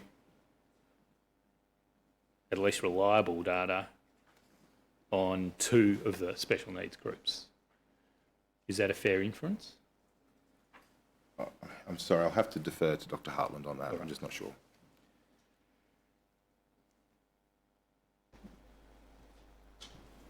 Could I ask you to comment on some other evidence that's been given in this hearing? Operator, please display WIT stop 0422 stop 0001 stop 0010. That's exhibit 10-5, Ms Tunney's statement. Operator, please go to page 0010 at paragraph 30 small b. Now, if we call that out, please, operator, thanks. The first point there I'll ask Mr Hartland about, which is about tracking an individual through the aged care system from point of connection with My Aged Care through to provision of service. Is that a question I should direct to him? Sounds... Yes, that's right, yes. Yep. But I think I should direct the next question to you. There's a proposition that follows that point about My Aged Care as follows. There is currently no governance mechanism that oversees the interrogation of data to ascertain equitable distribution of support resources to diverse population groups in remote, rural, regional and metropolitan areas. In addition, there are no benchmarks against which to track equitable access to resources. And then there's an example given about Aboriginal people. Please read on. Yeah. It concludes with there being no data modelling yet done to establish the expected rates of access to aged care for Aboriginal people compared to older people from the general population. So just stopping there, yeah. Is that long proposition correct? Starting from there's currently no governance mechanism, concluding with the specific example about there being no data modelling for Aboriginal people. To the best of your knowledge, is that proposition correct? Yes, to the best of my knowledge, that's correct, yes. And then the next point that's made is this might be I'm not sure if this is a question for you, it probably is. Furthermore, government does not monitor the effectiveness of mechanisms which are designed to increase cultural safety and appropriateness of services to diverse groups. What do you say about that?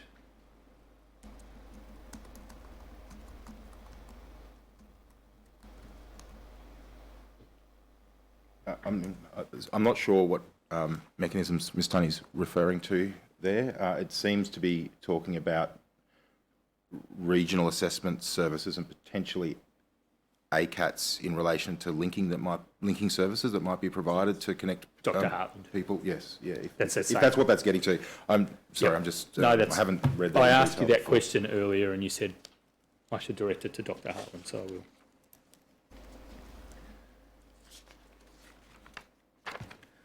I will. Briefly, I want to ask you about the diversity framework and in particular the action plans. And I did ask you a little bit about this at the outset by reference to that point about the evidence earlier in the week concerning resistance on the part of the sector peak groups to implementation of the framework and in particular the action plans being made mandatory. What's your personal view? Should the action plans be made mandatory? Be mandatory in accreditation? Yep. No, my view is I don't think they should be made mandatory in the accreditation process. All right. And why is that? I guess reflecting on the broader process around reforming the accreditation standards, which is really about what are the outcomes that are achieved for consumers, as opposed to what are the particular inputs, I suppose, or outputs of the process. So the idea of sort of checklists of, and this is not just in relation to the diversity standard, but across the standards, the idea of checklists that demonstrate that there is this plan in place and this plan in place and this plan in place, and therefore that might lead to an accreditation. Those things could be used as evidence, but it's really about the outcomes for the consumer. I think the diversity framework and the action plans are an excellent resource, and the department thinks they're excellent, and we certainly promote them to all providers. There are ways in which providers can demonstrate, and well, there are ways in which providers can actually be providing the higher level and better care, and the extent to which they adopt those, that can be presented as evidence. I don't think they should be made mandatory as part of that process. Should there be at least a requirement for anybody who wishes to claim on My Aged Care that they're a specialist provider for a particular group to have implemented their own action plan for that group and for that to have been in some form accredited?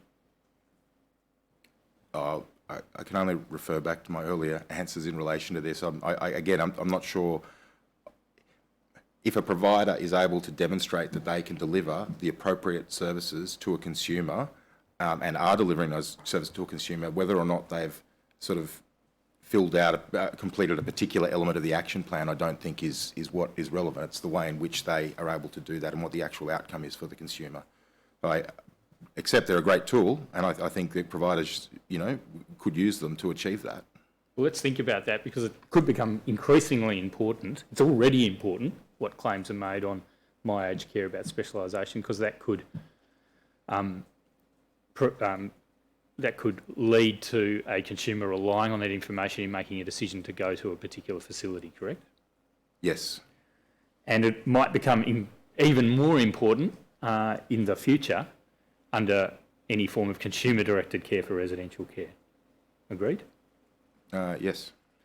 And My Aged Care is facilitating a positive platform for a representation to be made.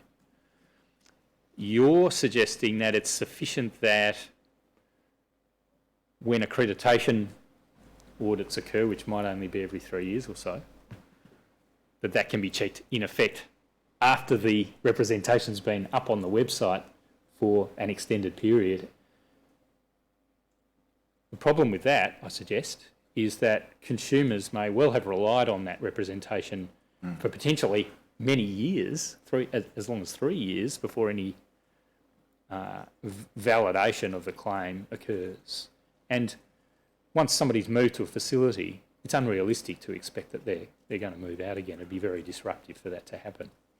What do you say to that? So I just need to unpack that a little bit. I don't think at any point I indicated that the service finder should be linked to accreditation run by the Quality and Safety Commission and checked after the fact.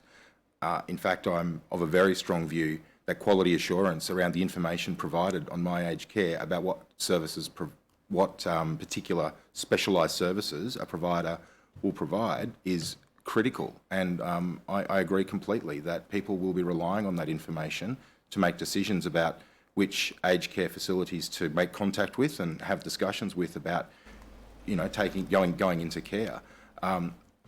Back to my earlier evidence on that, the quality assurance process is a priority for the department. Whether that should be specifically linked to the action plans, I'm not convinced about that. I am convinced the action plans are a great tool, but there may be other things providers can do to do that, to effectively demonstrate that. But there is a piece of work we are actively working on. This though is a massive issue, not only about the effectiveness of needs-based planning, but also about the effectiveness of the allocation of government resources. So if you allocate a lot of resources to special needs groups and can't be guaranteed that those resources are then being brought to bear to support those special needs groups, then there's a serious misallocation of a lot of government money, isn't there, Mr. Smith? Yes, I agree. The resources that are directed to support special needs groups should be brought to bear should be available to support special needs groups. So the balance of this issue is the department seems to have moved away from any form of input control to a focus on outcomes, but you're unable to monitor the outcomes. Therefore, where is the compliance or the control or the monitoring in this process? Where is it? In relation, I agree, Commissioner, in relation to the service finder and in relation to the way in which we've monitored priority of access for ACAR, it doesn't occur. It doesn't occur, and it needs to occur. Thank you. Mr. Grove, sorry. So in what way are the action plans a great tool? I think you've said that three or four times this morning, that they're a great tool. How are they a great tool? The action plans set out a series of specific things that providers can do depending on sort of how well advanced they are in terms of their capacity to meet the needs of people with from special needs groups with diverse backgrounds.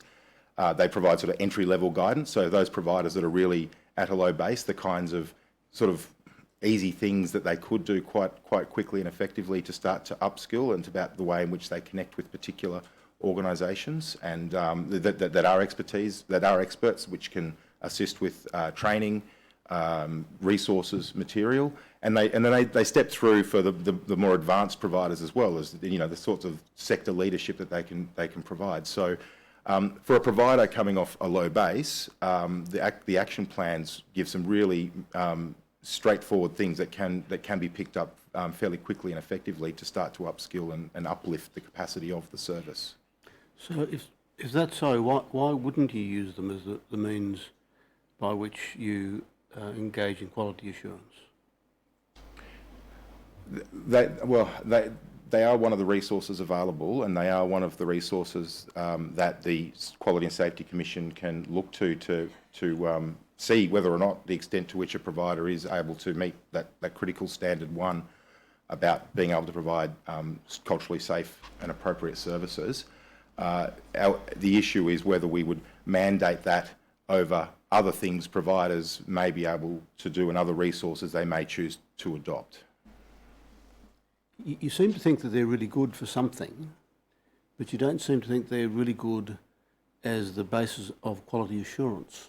I'm puzzled about what seems to me to be a mismatch, that you like the idea of the action plans, and I gather that you're not going to give them up, and yet you don't want to give them the authority at the quality assurance stage. Why am I misreading your tension there, or? No. Well, I think the intention of the action plans is to give the ideas and resources to providers as to the sorts of things they could do, and indeed gives them very specific things that they could do. So I don't see necessarily a disconnect there. It's about providing material to the sector to help them be able to meet the standards and to meet standard one, and that's one set of materials that we'd certainly encourage providers to look at, but not necessarily the only one. Mr. Graham. Thank you, Commissioner. Mr. Smith, just to round off on the diversity framework and the action plans,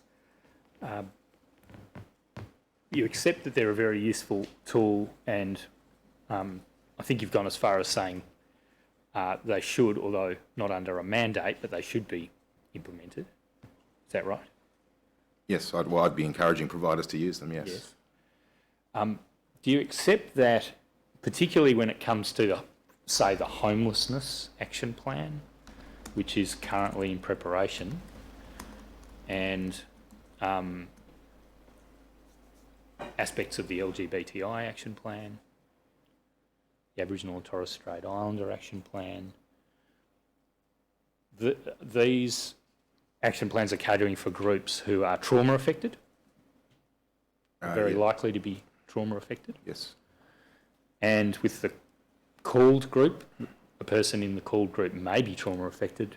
They're certainly going to need a lot of cultural sensitivity in the care that's provided if they're going to ever be able to communicate their care needs effectively for person-centred care to be delivered. Do you agree with that? Yes. Now, the Royal Commission's heard some evidence about the resource-intensive effort that is needed to transform an organisation so that it provides culturally safe, sensitive and appropriate care, and perhaps even more so in trauma-informed care. Where are the resources for that transformation to come from? Is government offering any resources? Any additional resources? No, not specifically, no. Is it realistic to expect that an organisational transformation on the scale that's really needed here is going to occur without additional resourcing of some kind? I guess I'd respond by saying, providers must comply with standard 1 of the standards, which is about providing that. That's already mandated that culturally safe environment be provided, and that's mandated through standard 1. That it's a part of the way in which organisations and businesses structure their businesses and their finances to be able to respond to that requirement. There's been no government decision and no allocation of funding specifically to support sort of organisational transformation as you describe it. Are you aware of the Designing for Diversity program for human services in Victoria, a program of the Victorian State Government? Only generally, I'm sorry. Are you aware of the function of diversity advisors in Victoria? No. Okay. Diversity advisors, you don't know anything about them. You don't know anything about people who are contracted to help transform human services contractors so that they cater for diversity in accordance with Victorian government policy? Not specific, only at that conceptual level. All right. Are there any plans in your division of the department to learn from the Victorian model for assisting contracted human service providers to cater for diversity? Given it's something that I know very little about, it's and hearing about it and having heard about it in concept in the preparation for today, it's something I'd like to have a look at. But beyond that, I couldn't say without doing that work. Okay, I want to ask now specifically about people for whom English isn't their first language, and perhaps particularly if they're suffering some sort of cognitive impairment so that English has become even more difficult. There's a lot of evidence before the Royal Commission on the inadequacy of funded interpreting services. In your statement, you refer to circumstances in which funding covers interpreting. It's essentially around the contracting for the care arrangement and the formulation of an initial care plan. Is that a fair summary? Yeah, generally it's about the entry to the system. And I suggest to you that that's woefully inadequate because interpreting is needed at all stages of care delivery because it's through care delivery that we learn the most about the needs of the person who needs care. And if you can't communicate with that person, you're never going to learn about their needs. What do you say to that? I agree with that. So the interpreting program, I suggest to you, has to be far better resourced. My view is that once recipients are in care, the provider is responsible for ensuring that they're able to deliver the appropriate care to the consumer, and that includes in relation to access to appropriate interpreting services. So do you say that where an approved provider has care recipients who don't have English as a first language, and outside those circumstances where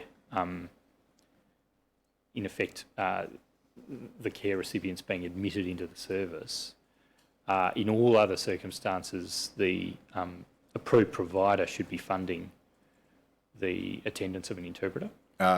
No, in residential care, there is more flexibility in accessing the interpreting service when it comes to particular instances of care where an interpreter might be needed. Something occurs and an urgent interpreter is needed to support the care of that person, then absolutely the provider can contact TIS. But in terms of the general ongoing day-to-day way in which a provider supports someone who doesn't speak English, that is the responsibility of the provider.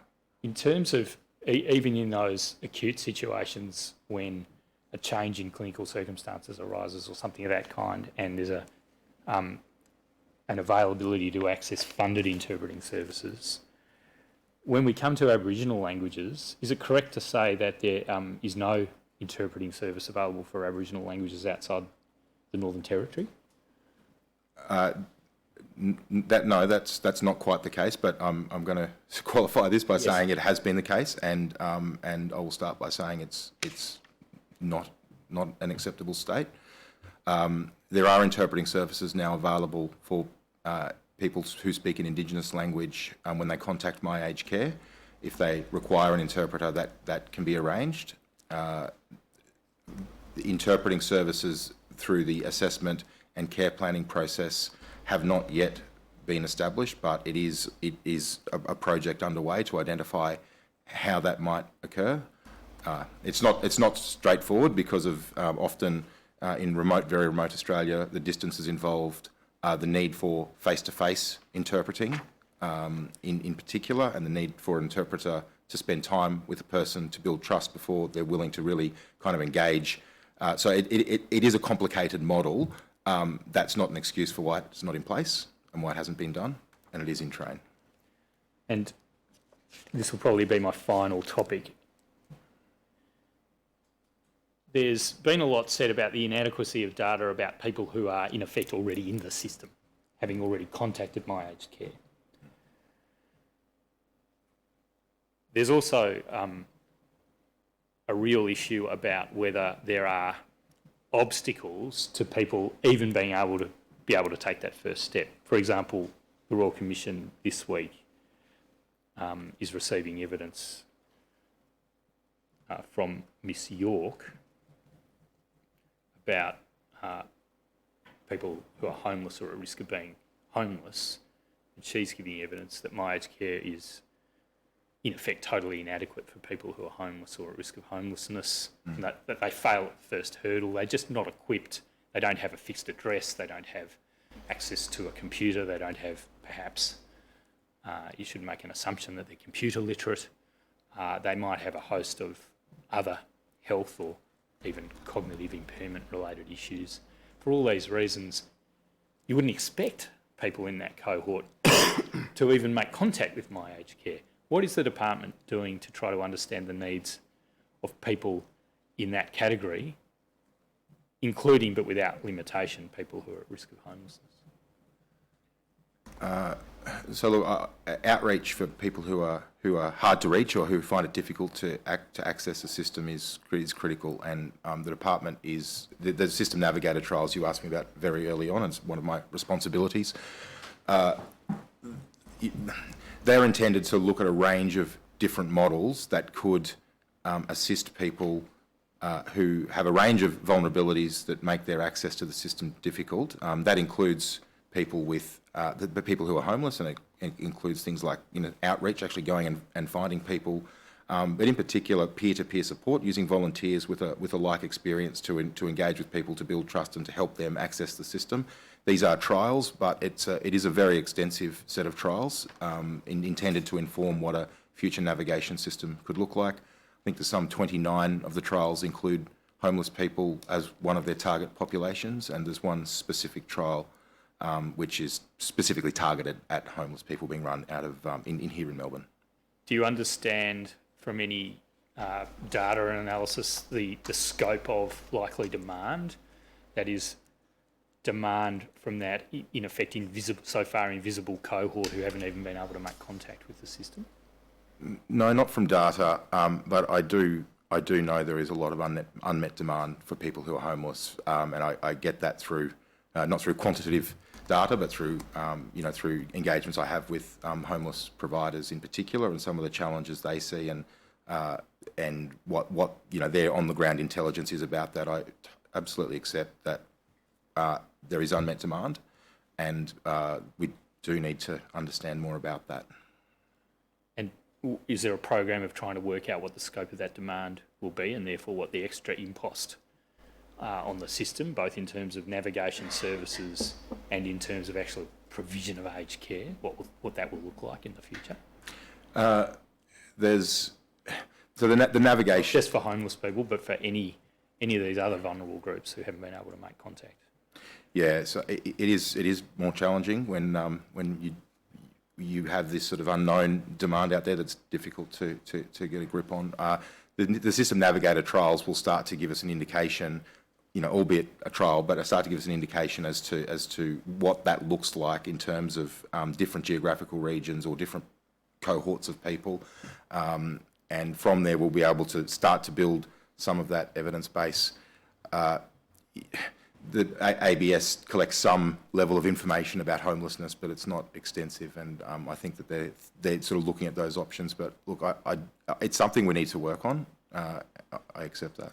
Will the navigator trials be evaluated by about mid next year? Is that, I recall that being an estimate given by a previous witness. Is that still correct? Yes. So the evaluations have actually commenced. They're running concurrently. So the data feed is starting to come back now from the 62 trials across the country. The data feed's starting to come back, and it will be evaluated as it goes. We don't have any actual evaluation yet.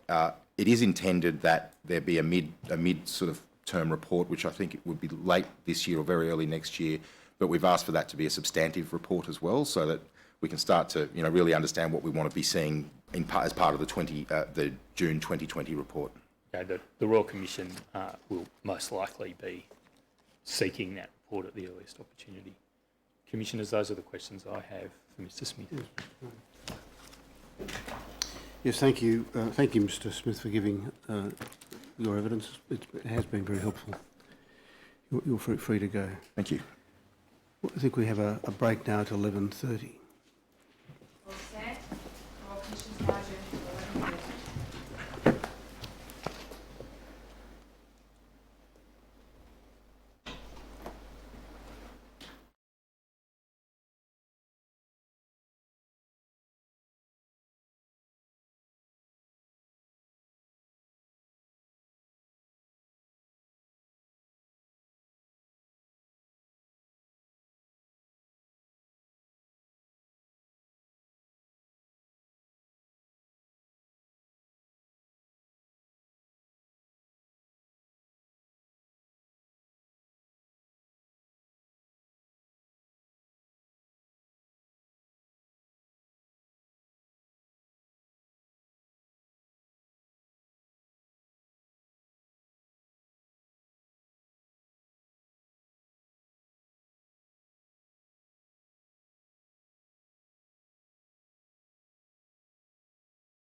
Yes, thank you, Ms Bergen. I called Heather Jessie Brown. Ms Brown is joining us by video link from Brisbane at the AGS office. There's a solicitor at AGS in Brisbane, and I'd ask you to please now take an oath from Ms Brown. Ms Brown, please repeat after me. I solemnly and sincerely declare and affirm. I solemnly and sincerely declare and affirm That the evidence I shall give that the evidence I shall give will be the truth, will be the truth, the whole truth, the whole truth, and nothing but the truth. and nothing but the truth. Thank you. Thank you, Ms Brown. Operator, could you please bring up WIT.0537.0001.001? Ms Brown, is there a copy of your statement there in front of you? Yes, And have you had a chance to look over it and ensure that it's a true copy of your statement? yes it is. Do you wish to make any amendments to your statement? No, Are the contents true and correct to the best of your knowledge and belief? yes they are. I tender the statement of Heather Jessie Brown dated the 1st of October 2019. Yes, thank you, Ms Bergen. That will be Exhibit 10-18. May it please the Commission. Ms Brown, I'd ask you to now read from your statement directly from paragraphs 4 to 29, please. My full name is Heather Jessie Brown. I am 79 years old. I am a forgotten Australian. I currently live in a retirement village. At the age of 2, I became a state ward in Queensland. At this time, my mother was terminally ill with breast cancer, and my father was in the army. My father got leave from the army to care for my mother, brother and me. My father thought my mother would survive surgery, but then she died. The state considered that my father was not able to care for my brother and me. Between 1942 and 1944, my brother and I were moved to 2, perhaps 3 different state ward homes. At this time, children could be moved as the state desired from one place to another without notifying the parents, without getting parents' permission, or without choosing the place where they would go. The State Children's Act 1911 to 1955, or Part 211. I cannot recall any happy times being a state ward. The whole impact of life in care in state ward homes has been difficult. I don't know why they call it care, because there wasn't any care. Attitude towards aged care. Fear of re-entering an institution.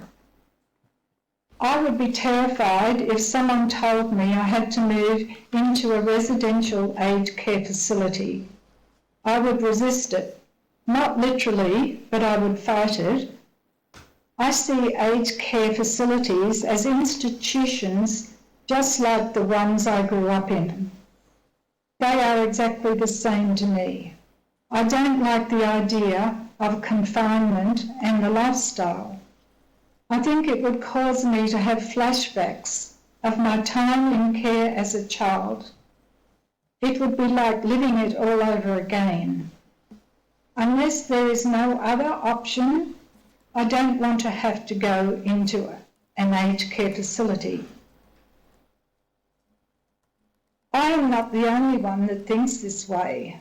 Lots of forgotten Australians are terrified of when they are no longer able to care for themselves.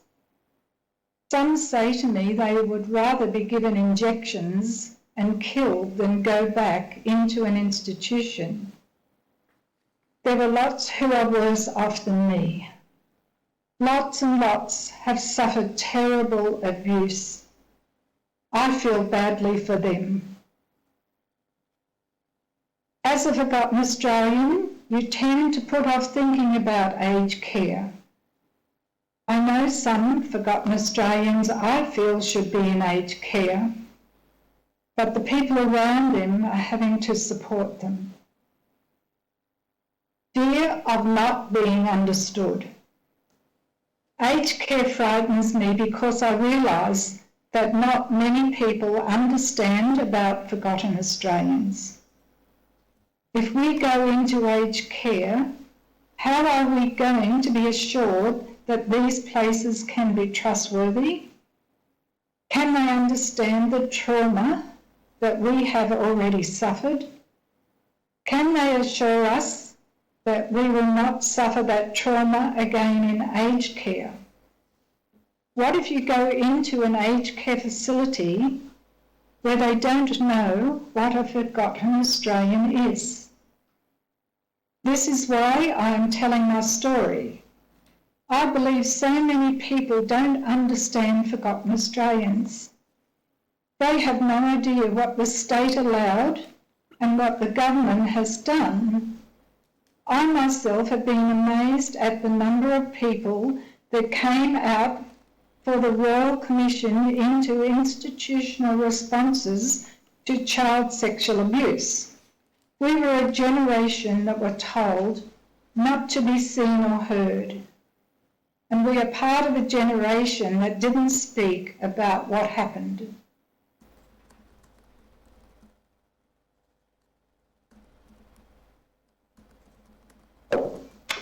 Recommendations. Raising awareness about forgotten Australians. I volunteer in several areas for Lotus Place. One of those areas is the Historical Abuse Network, HAN. Lotus Place is a support service and resource centre for people who have experienced abuse in an institutional setting, including out-of-home care. HAN is a network of people who have experienced abuse in Queensland institutions, foster care and detention centres. As part of my role with HAN, I tell my story of my time in care to child safety officers, CSOs, in training. CSOs are people who provide assessment and case management for children at risk. These training sessions are run once a month. The CSOs are in training for 2 weeks. My presentation always takes place in week 1. I talk about my experience in foster care as a child taken from home and being placed as a state ward and into children's homes. Telling my story can be emotional. I usually need time to recover afterwards, but I do it to help the CSOs and the police understand what life was like in care and the impact it can have on someone. At these training sessions, the team leader also talks about the history of these sad places. They talk about various homes and detention centres where young people were placed. I think there should be a training program like the CSO program for aged care workers. This would help them to understand forgotten Australians. Training would help workers understand how to handle a situation with a forgotten Australian who might be triggered or distressed. Some common triggers for forgotten Australians can be shouting or speaking loudly, touch, confined spaces in lifts, bathrooms, police presence, or assistance with personal care. Services and facilities specifically for forgotten Australians. I currently live in a retirement village, but I am alone most of my time. I stay very private and I don't really mix or communicate with others. I am cordial, I say hello and I am friendly, but I haven't developed a friendship over the 3 years that I have lived there. I know the other residents think I am exclusive. It's not that. It is because of my childhood that I isolate myself. It is my personal legacy of being a forgotten Australian. That confines me to my own space. I see this as the beginning of what aged care can mean for a forgotten Australian.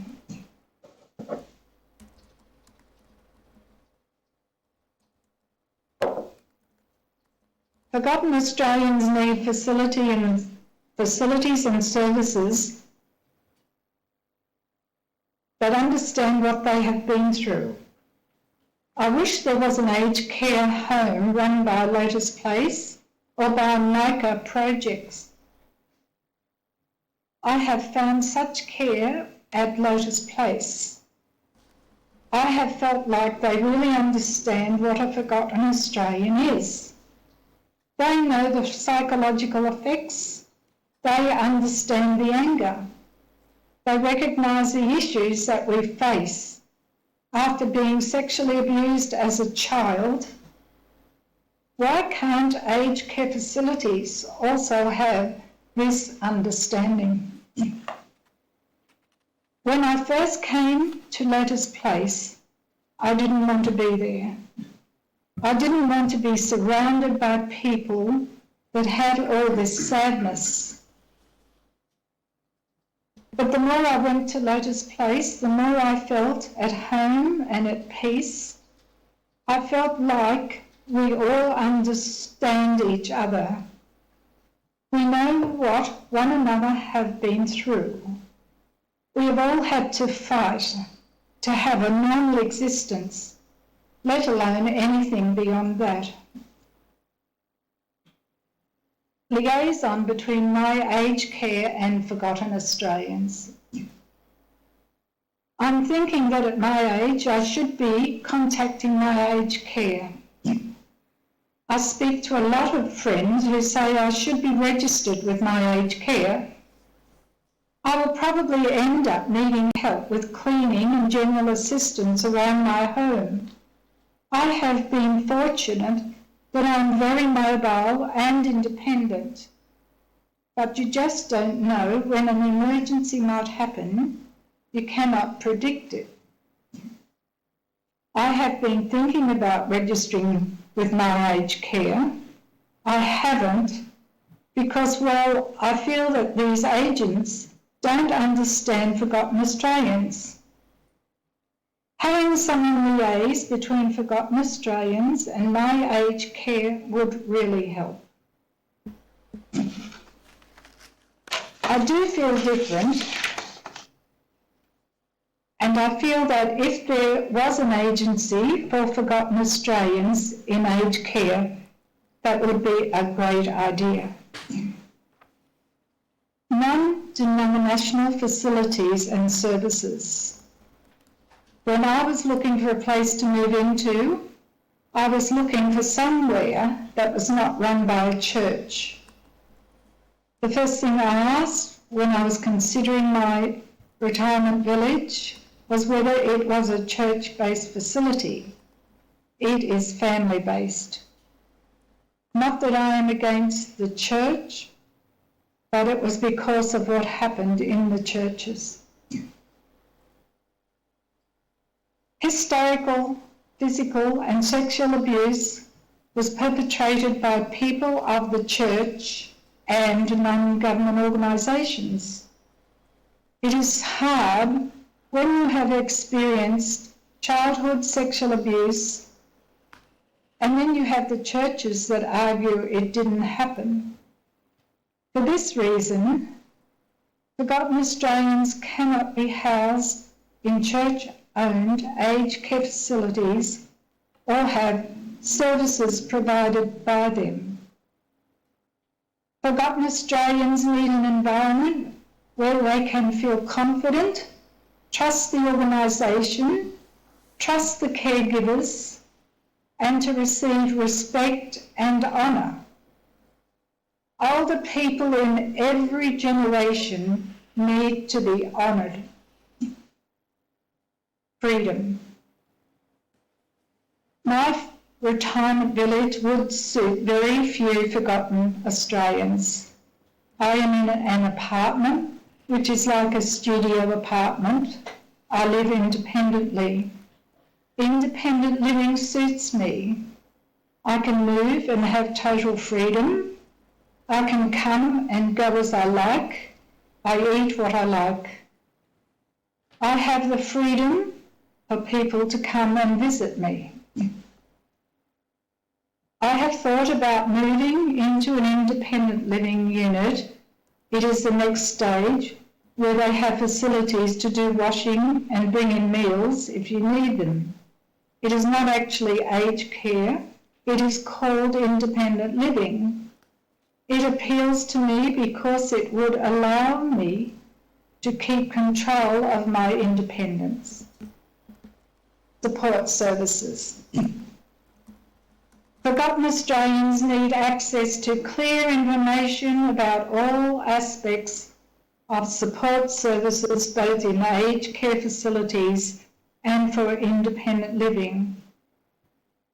Actual services needed should include a range of free services in a similar manner to the Department of Veteran Affairs Gold Card. I don't say this begrudgingly, as I honour veterans, but I do think honour is due to forgotten Australians.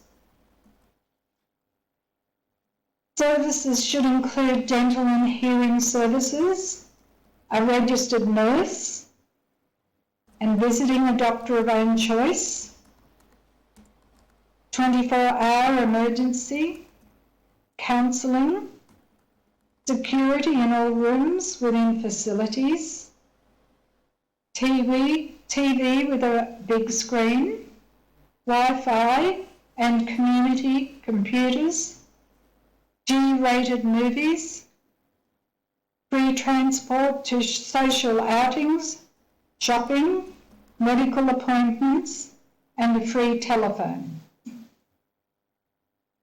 Within an aged care facilities, services should be available, such as information regarding aged care support, including legal services, QCAT, pension and after pension costs, coffee machine and activities including exercise classes, a free gymnasium and hydrotherapy with qualified instructors.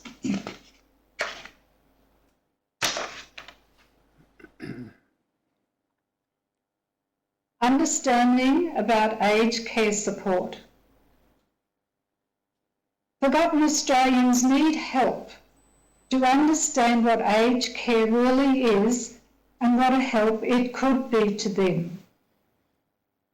There is going to be a tremendous influx of forgotten Australians into care. Most of us are now in our 60s, 70s and 80s, and all these people are going to need aged care soon, but they have no understanding of what it is about. Forgotten Australians need help understanding. Additionally, Forgotten Australians need information regarding other entitlements to age pensioners, whether living independently or in a care facility. Thank you very much, Ms Brown. Commissioners, that concludes my examination of this witness. Yes, thank you, Ms Bergen. And Ms Brown, thank you very much indeed for sharing with us your story and circumstances. It is very important for the Commission and for the government and for the community generally to hear stories like that, and thank you very much for doing so. May it Thank you, please the Commissioner. Commission. May it please the Commission, Mr Gray will take the next witness. Yes, thank you. Thank you. Ms Brown, I think what happens now is that we simply switch a button and you will disappear from sight here and we'll disappear from sight for you. Thank you again, and the Commission will continue down here.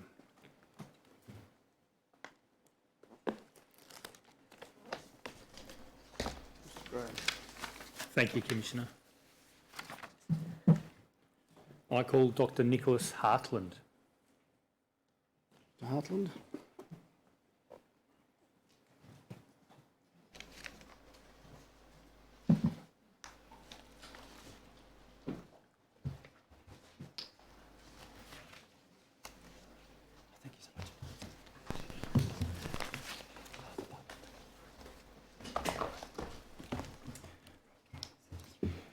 I should announce Dr. Nicholas Hartland, PSM. Yes, thank you. Thank you very much. I swear by Almighty God I swear by Almighty God that the evidence I shall give that the evidence I shall give will be the truth, will be the truth, the whole truth, the whole truth, and nothing but the truth. and nothing but the truth. Yes, thank you. Mr Gray? Thank you, Commissioner. Dr. Hartland, you're a First Assistant Secretary in the Department of Health of the Commonwealth, That's correct, Council. and you're responsible for the in-home care aspect of the work of the Department of Health, is that right? That's right. And your first witness statement to the Royal Commission of 23rd August 2019, Exhibit 9-6, recounts that the division is called the In-Home Aged Care Division. What are the responsibilities of that division? Are they, as recounted in paragraph 8, related to funding and management of aged care assessment teams, regional assessment services, the operation of My Aged Care, the Commonwealth Home Support Program, and the Home Care Packages Program, including the National Prioritisation System? Yes, that's right. You're responsible, are you, for implementation at a program delivery level of measures catering for diverse needs of particular groups of people, is that right? But not for the policy aspect of designing a system to cater for those needs? I think that's certainly correct in relation to home care packages and CHSP. I think in relation to My Aged Care, I'd put a bit more onus on myself for the diverse needs, but we would work within a policy framework set by Mr Smith in consultation with us. Thank you. Your first statement is already in evidence, obviously, and you gave oral evidence in relation to the matters addressed in that statement in the Melbourne Hearing 1 on 9 and 10 September 2019, didn't you? Yes, that's right. You've also made a second witness statement for the Royal Commission, WIT stop 0486 stop 0001 stop 0001. The first page of that should be appearing on the screen before you now. Are you able to identify that as the first page of your second witness statement for the Royal Commission? Yes, that's right. dated 30 September 2019. Yes, that's right, Council. Do you wish to make any amendments to that second statement, the one dated 30 September 2019? No, I don't. To the best of your knowledge and belief, are the contents of the statement true and correct? Yes, they are. I tender the statement. Yes, well, the statement of Mr Nicholas Hartland dated 30th of September 2019 will be exhibit 10-19. Thank you, Commissioner.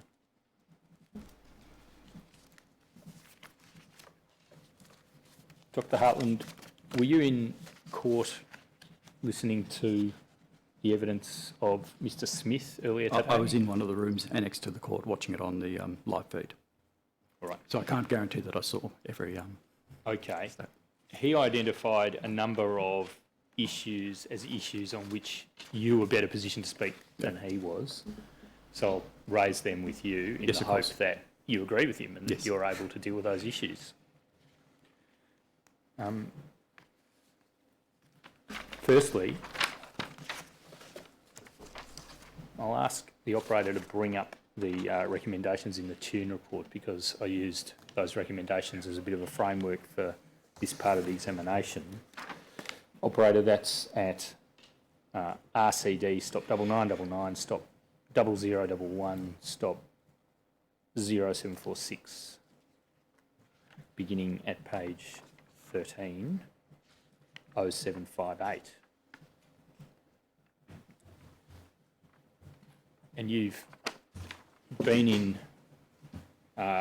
your position since July or August 2019, is that right, Dr Hartland? That's right, but if you look at my first statement, you'll see that I have some experience in aged care in the past. It says that you were Principal Advisor Aged Care Policy in the Department of Health from May 2019 to July 2019, and before that, First Assistant Secretary, Aged Care Policy and Regulation Division. Yes, that's right. You held that position from around 2015, is that right? That's correct. Now, have you got some familiarity with the implementation in February 2017 of the Better Choices legislation of 2016 relating to the delivery of home care packages? Yes, I wasn't directly responsible at that time for it, but I was in the group when it was implemented, so I have some broad knowledge from that. And in preparing for the statement, I've looked back over some of the briefings that were done at that time.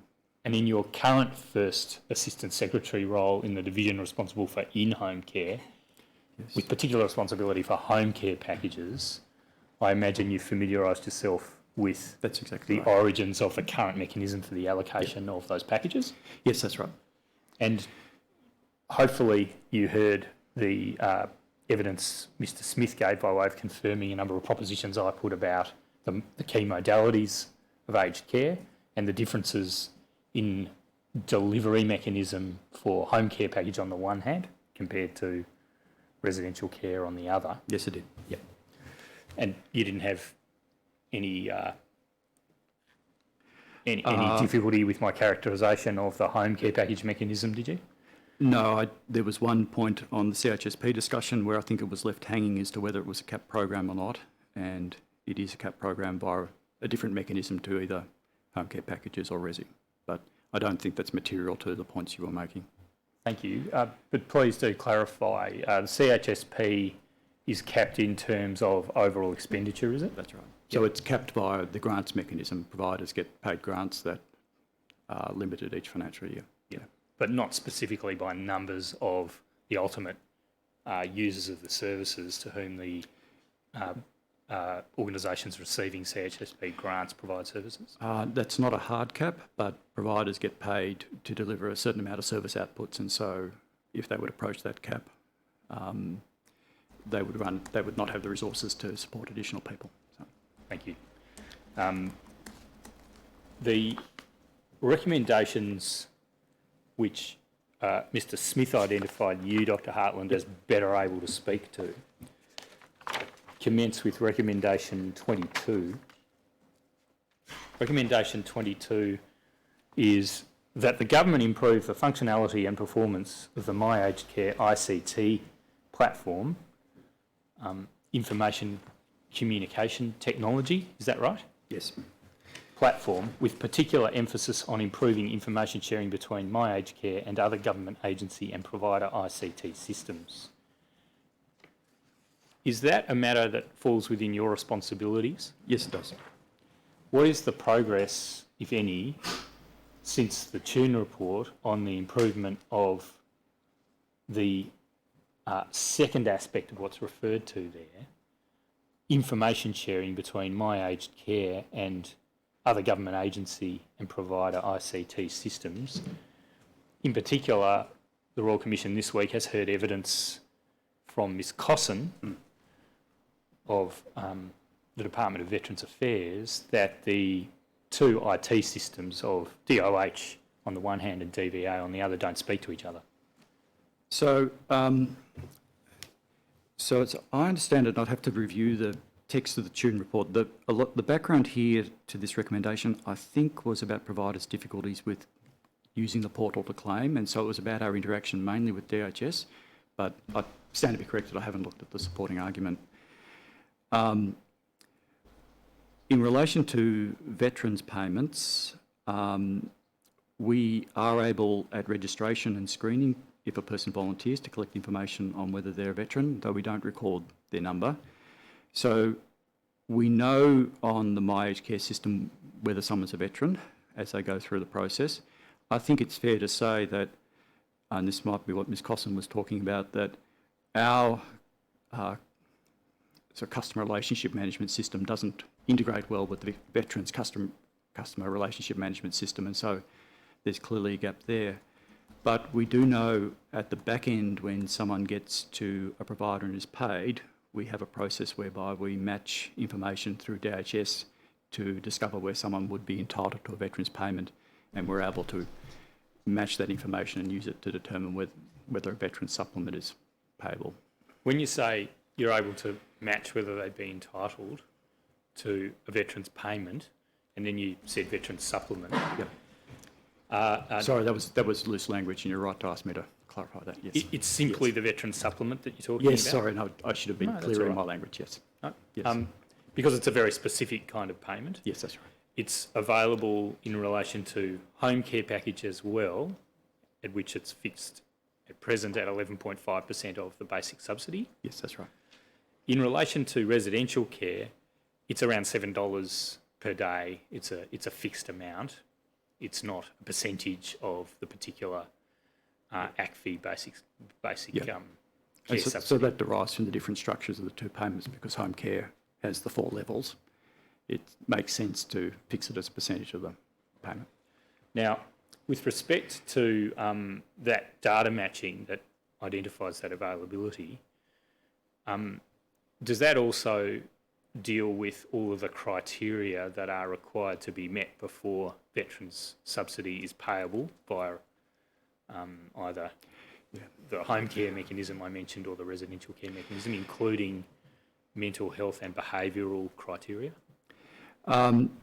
Yes, so my understanding is that we're able to use information that the Department of Veterans Affairs hold that would indicate whether a person was eligible for those supplements, and we don't have to separately ask a veteran in our system to provide additional information. There's evidence that that's not the case unless the veteran's been asked to consent and has provided consent for DOH to be provided with that information. That's true, yes. Yes, it does require them to consent that we would use their data to match with DVA. That's right, yes. All right. Yeah, that's a fairly standard approach to Commonwealth data sharing. There's evidence in the Royal Commission hearing to date to the effect that this is Mr Nathan Clinge's evidence of RSL SA Care, or RSL Care SA, that he believes there's an underutilisation of veterans supplement, and he suggests that part of the reason might be administrative burden and unwillingness on the part of the veteran to consent without a proper understanding of what's involved. I don't Do think you have we can- any views about that? Have you done any evaluation of whether veteran supplement appears to be underutilised? It's certainly a small payment. It's about 180 people on the Home care books, package. on home care packages, so it's certainly a small payment. When you say small payment, it's a very small Sorry, a small number of people. It's a very small number of people about whom you'd expect there'd be an interest in getting that money. Yeah. I would be surprised if the process for consenting was burdensome, but he may well be right that veterans are choosing not to volunteer that status. And I think I'd be speculating to kind of give you a reason why, but we haven't evaluated it. Is there any plan to evaluate whether there's a proper take-up of veteran supplement in accordance with what you'd expect the need and demand would be in the home care area for which you're responsible? No, we don't have a defined project. Periodically the government looks at issues around aged care and how it relates to DVA, and in those processes you would normally come up with what you know about the way the systems work together. There was an exercise a couple of years ago that looked at that, but we don't have a project in prospect for the future to do it. There's a submission that's in evidence from the RSL about an interaction with My Aged Care. It was a 40-minute or so interaction. Have you had an opportunity to read that? In a nutshell, there was a navigator from RSL assisting a spouse of a veteran to make contact with My Aged Care to obtain a higher level of in-home care than had been provided. I'm not familiar with the substance, but you won't be surprised to learn that complaints or comments on My Aged Care do come across my desk. They do come across. Yes. They do come across. From anecdotal, we see evidence that people occasionally the system doesn't work well for them, and we try to address it when we can. We can understand what's going on. I won't bring the submission up on the screen for you to read, but I'll just ask you about this. The operator of the call centre didn't wish to take the DVA number of the veteran, and I think a minute ago you said something about My Aged Care not recording the DVA number of veterans who approach it. So is that in accordance with agreed procedures or scripts that the DVA number would not be taken by a call centre operator at My Aged Care? Certainly the agreed procedure and the way in which the script works does not have a space to normally record the DVA number. I don't know whether the advice has been in the positive, do not do it, because there would be informal texts to do it, but it's not a required process. The script that's used at registration, as I understand it, and people will be watching it if I've got the detail wrong, we'll obviously advise you. But the process of registration and screening is simply whether they're a veteran or not. It doesn't ask for a specific client detail. Yeah. But I don't know whether we've actually said, you shall not take the number. Wouldn't it be useful to record the DVA number to ensure that there's a better interface between the information held by DVA on the one hand and the information being acquired by the Department of Health through My Aged Care, whether that's being operated by Health Direct or DSS, I don't know, but ultimately the information that's acquired by My Aged Care becomes information of the Department of Health. Wouldn't it help to know the DVA number? It may. I think it'd get you back to the consent issue about what the data was being used for and understanding what a person had in effect allowed the departments to do. So it may well be that it wasn't relevant at, I can imagine a view that maybe it's not relevant at registration because you'd have to explain to the person, we're getting this number because. So I can see arguments both ways, but I can also say the point you're making that if a client consented and we were able to explain to them clearly what we would do with the information, they would give you greater certainty around the matching of the people. Yes. So getting back to my initial question about progress on the implementation of... Just before you do that, Yes. Mr. Gray, you've been very cautious with your answer about the instruction that you do or don't give to the operator of the call centre. But if somebody ringing had said, "Here is my DVA number," would the person at the other end of the line be able to do with anything with the number? There would probably be a free text where they could put it in, but there isn't a place in the system where you would code it in a way that a machine could read it. No. So your very careful answer earlier on, which was that you're not sure whether there's been a positive instruction, do not take it, doesn't adequately convey the fact that actually there'd be no reason why you would need to give them a positive indication not to take it, because if they got it, there was no place to put it anywhere. Yes, I think that's right. Yeah, I think that's a fair comment. Back to my question about progress in implementing Recommendation 22 with regard to interoperability between Commonwealth agencies. What's been done since Mr. Tune made that recommendation in 2017 to improve the interoperability of Commonwealth agency and provider ICT systems? Let's start with Commonwealth agencies. So I haven't prepared in relation to my aged care and Commonwealth agencies. So the work that we've done broadly that I'm aware of in response to that recommendation goes to trying to improve the way in which providers interact with my aged care. And the government has announced some significant changes to the way in which providers will be paid earlier this year. If you could please keep your voice up, sorry. Dr. Hartland. Thank you. I think you said something about changes to the way providers will be paid. That's right. So the government announced that it would look to move providers to an arrangement where they were not paid in advance but paid at the time of services were delivered, and we're working through that with the sector at the moment about how that would work. And that was in part to address an issue that's cropped up in evidence to you around unspent funds. So that would be the major bit of work. There may be some other things that we've done that I'm sorry, I just haven't got background on.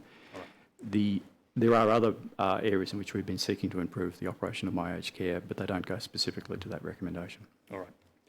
The next recommendation, which Mr. Smith considered that you'd be better placed to respond to, is about the National Screening and Assessment Form. Recommendation 30, on the next page please, operator, reads that the government immediately review the National Screening and Assessment Form, and firstly, is the NSAF within your responsibilities? Yes, it is. And you did review it? Yes, and it was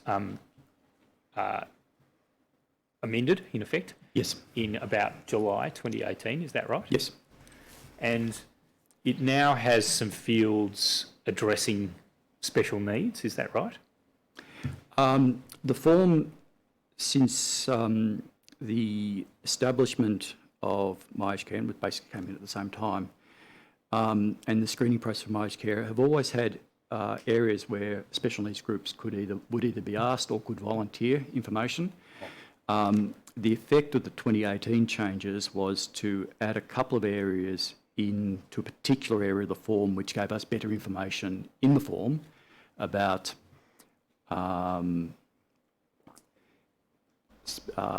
three of the special needs groups, and they were the care leavers group, including Forgotten Australians, the parents separated from their children by forced adoption, and LGBTQI groups. And that was in the area of where you would record a requirement around support needs. Do you have a special type of support that you would like? Operator, please bring up the version of the NSAF referring to home support. That's Exhibit 7.1, tab 44, CTH 0001 stop 1000 stop 7587. Dr. Hartland, while that's coming up, there are two versions of the NSAF. One that's adapted for the use of regional assessment service, is that right? Yes, that's right. That's for Commonwealth Home Support Program. And the other for comprehensive assessment by The ACATs. by ACATs or Yes. ACASs in this state. I think we only need refer to one of them for present purposes. If we go to page 0020, this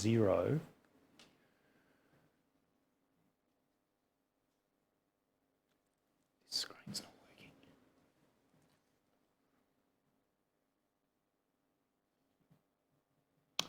working.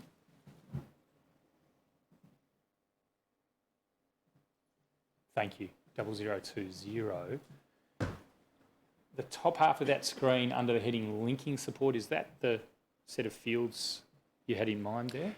No, it was further down. So this part of the form has been in use for some time, and it is an area where we can get information to help our decision-making processes about special needs groups, and you can see how they're set out there. So just stopping you there, was this part of the form in materially the same form prior to the Tune review? Yes. Right. So when Mr Tune refers to data inadequacies and the need to give clients an opportunity to indicate on their client record their membership of a particular group, if they wish, insofar as this resource was available at all times before, at all material times before the Tune report, this clearly wasn't a response to any recommendation in the Tune report directed at allowing clients to record their membership of a special needs group. And the changes that we made that I was referring to elsewhere are later in the form around support needs. So we refined some questions later in the form that gave people an opportunity to say whether they had a particular support need arising from their group. So it wasn't this linking support. Can you please search for support need in the document? We're just going to try to find that page. It's a couple of pages. It's a couple of pages on, but I'm not sure I'm going to be able to tell you exactly how many. Now we'll ask the solicitors to find that by searching for support needs. What about on page 21? Thank you, operator. Support considerations, page 21 and 2. Is that what's been added? It's some questions, I think, on the next page. So that one's about cultural or religious values. Yeah. And then next is gender identity or it's sexual orientation, etc. Yeah, so it's these ones that I'm advised we've added. Yeah. Thank you. To clarify, to improve the information that we hold about people with special needs.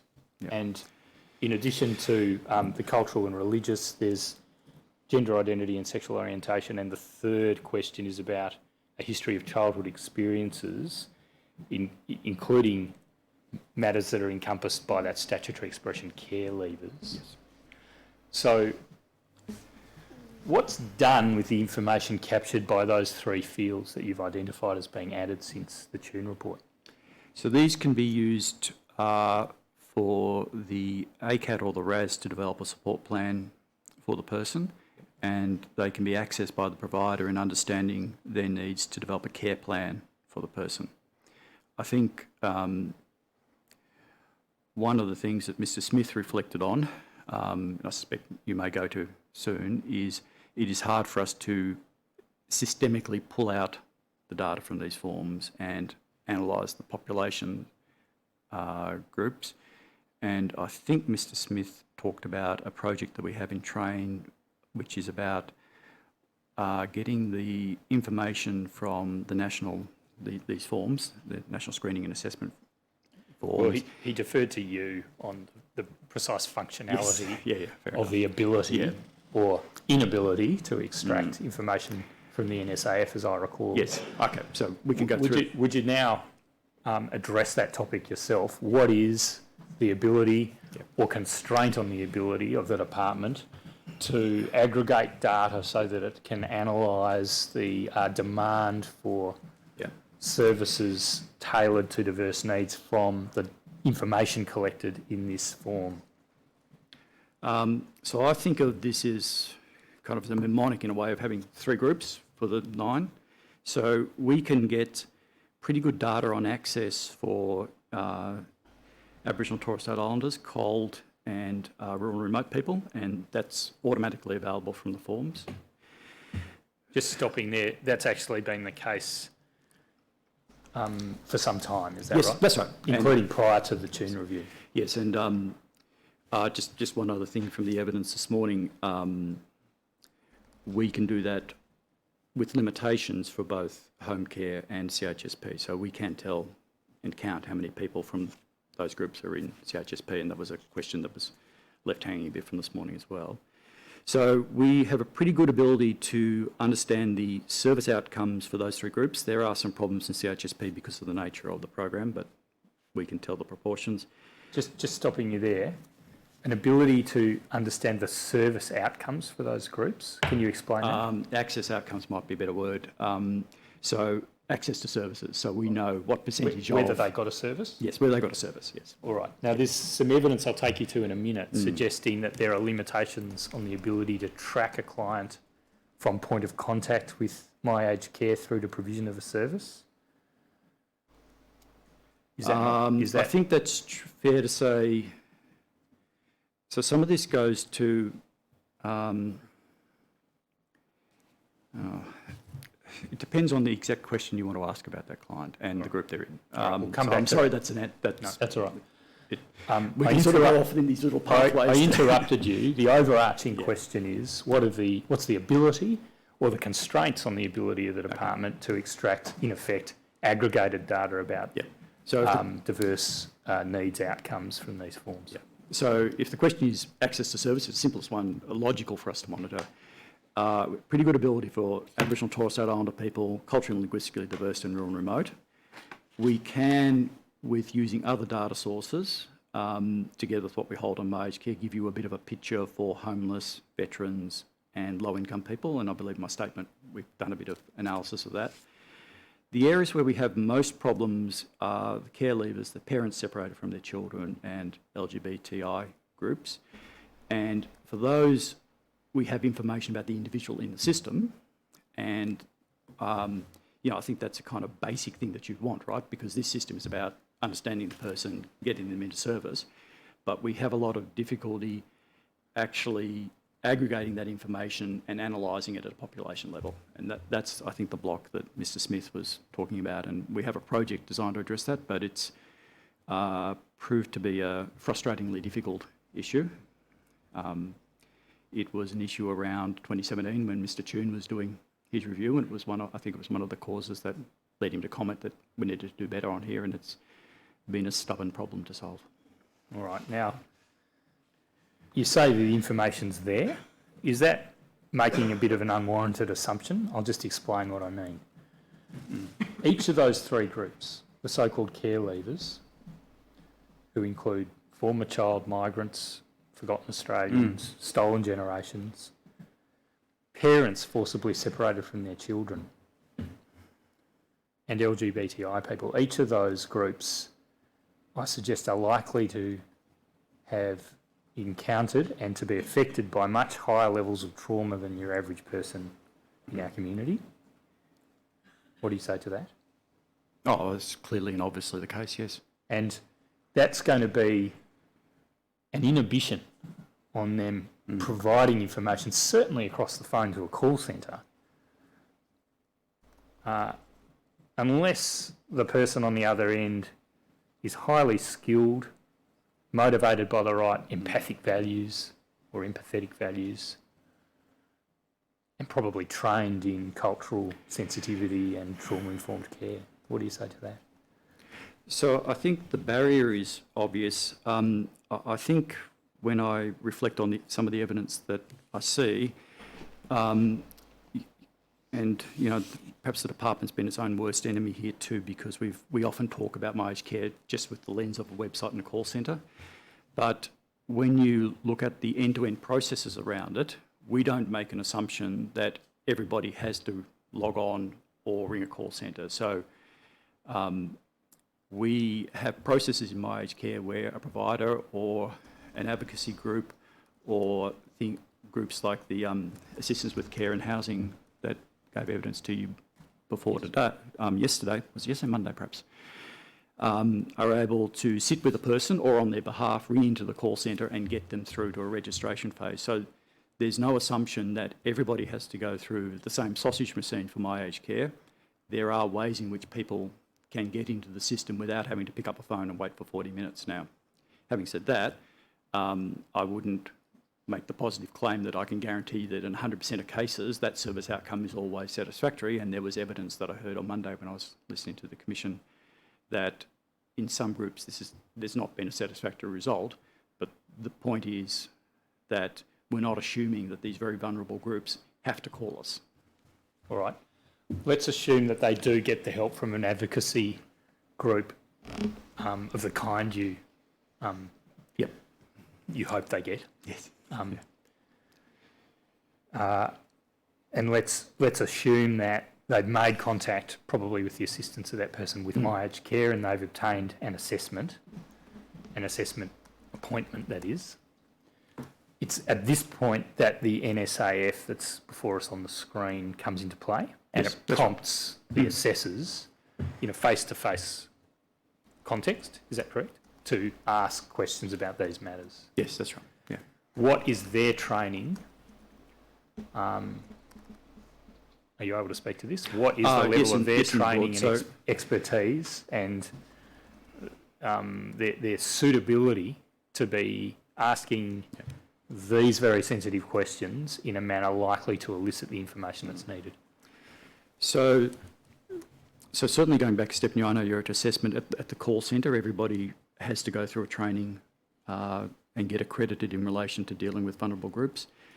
Sorry, are we back at the call centre? I was back at the call centre personally. Right. I know you weren't.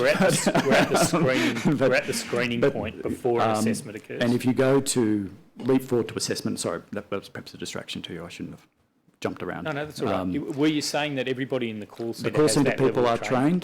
trained, and we refreshed that training this year. And to become part of the call centre, they need to demonstrate that they've gone through a unit. For the assessors, in the guidance we give them in the manuals, there's... Sorry, and that unit, just since you've raised that, that unit is around trauma-informed care? It's on the needs of the specific groups. I don't believe we would use the word trauma-informed care yet. What about cultural safety? Yes, we would use those. We would direct them to that. So for the assessors... How long's the unit? Are they really likely to learn what they need to know across the gamut of cultural needs? Yeah, I haven't looked in detail at the units, although I intend to try and do some of the training myself. So, maybe. What are the but qualifications? What are the qualifications of the people coming into the call centre before they do the training? Are there any minimum qualifications required?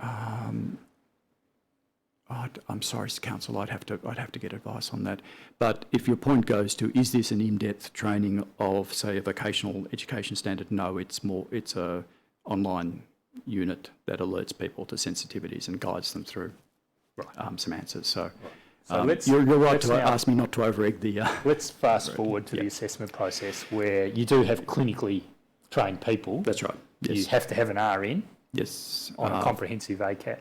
Yes, that's right. Yep. Yeah. You may not have an RN on an RAS. Is that right? You could have an allied health professional. Yeah. Okay. So let's fast forward to that assessment process, and these prompts exist on the NSAF form that's used during that process. So in relation to the assessors, the manuals that are provided to explain what a good assessment looks like, in effect, do have embedded in them resources on each of the special needs groups.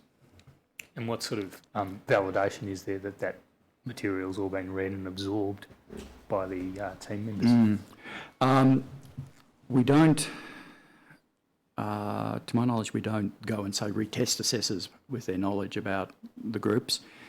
We do have a quality assurance process for assessment, which asks the providers to look at a sample of surveys and check whether on the face of a sample of assessments and check whether on the face of what's in front of them they could see consideration being given to the relevant areas of the assessment, and that does include whether the special needs groups were appropriately considered and identified. But if they haven't elicited the information because they haven't been culturally safe enough to do so, it's never going to show up, is it? Because the assessment that's a separate document. That's not this form. The assessment is essentially what's the level of need and what's the level of care that's going to match that need for this person. And if a need hasn't been identified because the assessor wasn't able to elicit the information, it's simply going to be absent from the assessment, and no amount of quality assurance would be able to detect whether something's been omitted that should have been included. What do you say? Well, there may be some opportunities about inconsistencies in the form, but I accept the point that any quality assurance process you design around a highly subjective process is, I'm not aware of any of them that are able to test the underlying facts of the case. So it's a limitation of the approach, yeah, I agree. Well, I suggest that a more rigorous approach to training the assessors who are on these very important assessment teams in cultural safety and trauma-informed care is warranted. What do you say? Well, I think there's always opportunities to improve the training of your workforce, so I'm not going to reject that proposition, no. Now, the point that you made at the outset was that the information's in the form, and I was challenging you essentially on whether that's an unwarranted assumption. Let's assume that the information does get into the form. You've said in any event, because of data analytics issues, it's not able to be extracted in a meaningfully useful way. Is that the gist of your evidence? Well, I'd, again, be careful with my language here. So it can't be, for some of the client groups, we can't extract data to do population analytics, so to understand how many people from care leavers are in our systems, right? That doesn't mean that the data in the system is meaningless. I mean, it is used to develop care plans and care things, and actually that's the whole point of the system, is to get someone the appropriate care. So I just want to be cautious about saying it's meant on an individual basis, yes. When I referred to data analytics, I was referring to the use of data to identify demand, trends, and other aggregated trends. It's not available for that sort of purpose? No, it isn't, no. All right. The next recommendation... Just before you go to the next recommendation, you said earlier on, Dr. Hartland, that getting to know the individual's needs, and I think you used words like a difficult matter to crack or proven to be stubbornly difficult, words like that. What do you ascribe as the reason for that? Is it that the information, the systems that have been created in the past have lacked enough thought? Is it that they've been lacking detail? Is it a funding issue? Is it that you don't have the resources available to your department because of staff cuts or caps? What do you think it's due to? I'm not... Every time you touch a large computer, you do quickly confront funding issues. I think the effort... I think this is a stage of development question, and the national queue and My Aged Care are in system terms really quite recent. I know it started in 2015, but the queue started in 2017, and I think there's always...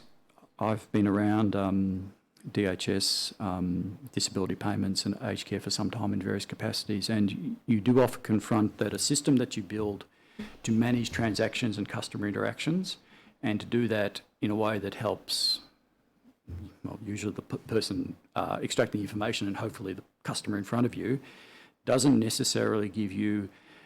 That transactional system doesn't necessarily spit out data in a way that's easy to harvest. And you see this in DHS, you see this in the disability services. Quite commonly, you have data gaps. So I don't think it's an issue about the system being inadequate. It's a big proprietary system. It's quite a good customer relationship management system, but it wasn't designed to spit out data. And we're just coming now to wanting to do the data better. Obviously, you know, I think no one's going to disagree that it would have been desirable to have done this by now. But a lot of our efforts have been in creating the system and getting the transactional side as good as it can be, and it's not unnatural that now we would come to the data and try to make it work. I wasn't intending by the question to be critical. Oh, sorry, I might have been too defensive. I was really wishing to understand what I've understood at the moment as being your evidence about a blockage. That is to say, earlier on, in answer to some questions, you referred to the project that had been put up, and you've said that it was a knotty problem, more difficult to resolve, presumably, than expected. And I really wanting to explore, in a non-critical way, what it was that was causing the knot to be there, so that we can understand and don't end up sort of saying, well, this should have been done, without understanding why it is that it couldn't have been done with the clicking of fingers. So so my understanding is, and I hope this proves to be correct, that it's not absolutely a funding issue, that we would be able to marshal the resources to do it. It's been simply the difficulty of mapping where the information sits in the transactional processing side, understanding how that information's constructed. So the point you made to me before about the recording of a vet's number is actually a really nice example of that. So if you recorded a DVA number, so you want to find an example of areas where we could understand vets. If we record a DVA number, that gives it to you. But if you do it in free text, as you pointed out, that's completely useless. So you need to understand the format that information is collected in, where it sits in the system, how it gets changed when customer records get updated, and then to build a kind of connection between that and your database that can then relate it to the other things that you need to know about that customer. So the difficulty is, it's been described to me as trying to untangle a box of Christmas lights. It just takes time to understand where the data is, how to draw the data out of that system, and then how to put it into a big database. So it's, you know, if the Commission was to say you should have done this quicker, I don't think there's anyone in the Commonwealth going to say, yeah, that's unfair. I think we accept that we should have. So just to play back what I think I've understood from that, it's that the project is focused upon designing a system that will gather information so as to produce outcomes through the system that's gathering the information. Is that it? Yes. So in essence, we're trying to connect our customer relationship management system, which you sit down, you talk to the customer, you record what their age is, with another computer that's got a big database of all the customers we have and all the service offers we have, and it's getting those two to talk to each other. That's in essence the problem. And when you say talk to each other, of course, these are two machines, so there's not actual conversation going on as you and I are having. Yes.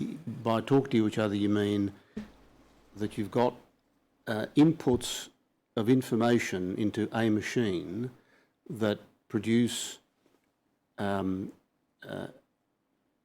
inputs or populate information into the other machine, so that ultimately outcomes are produced from this internal mechanical process. And it is essentially a mechanical process. Yes, that's right. So the knotty problem seems to be the creating of the mechanical system that will produce the outcomes that you think are going to be desirable. Is that it? In terms of the data, yes, that's right. Yes, that's a good way of putting it. Is that a convenient time? I'm sorry to have taken up your time, Mr. No. We still have Dr. Hartland after lunch. We do. I'm conscious of that. Commission will adjourn until 2 o'clock. Stand.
Great.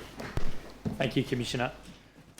Operator, please restore to the screen the NSAF for home support assessment.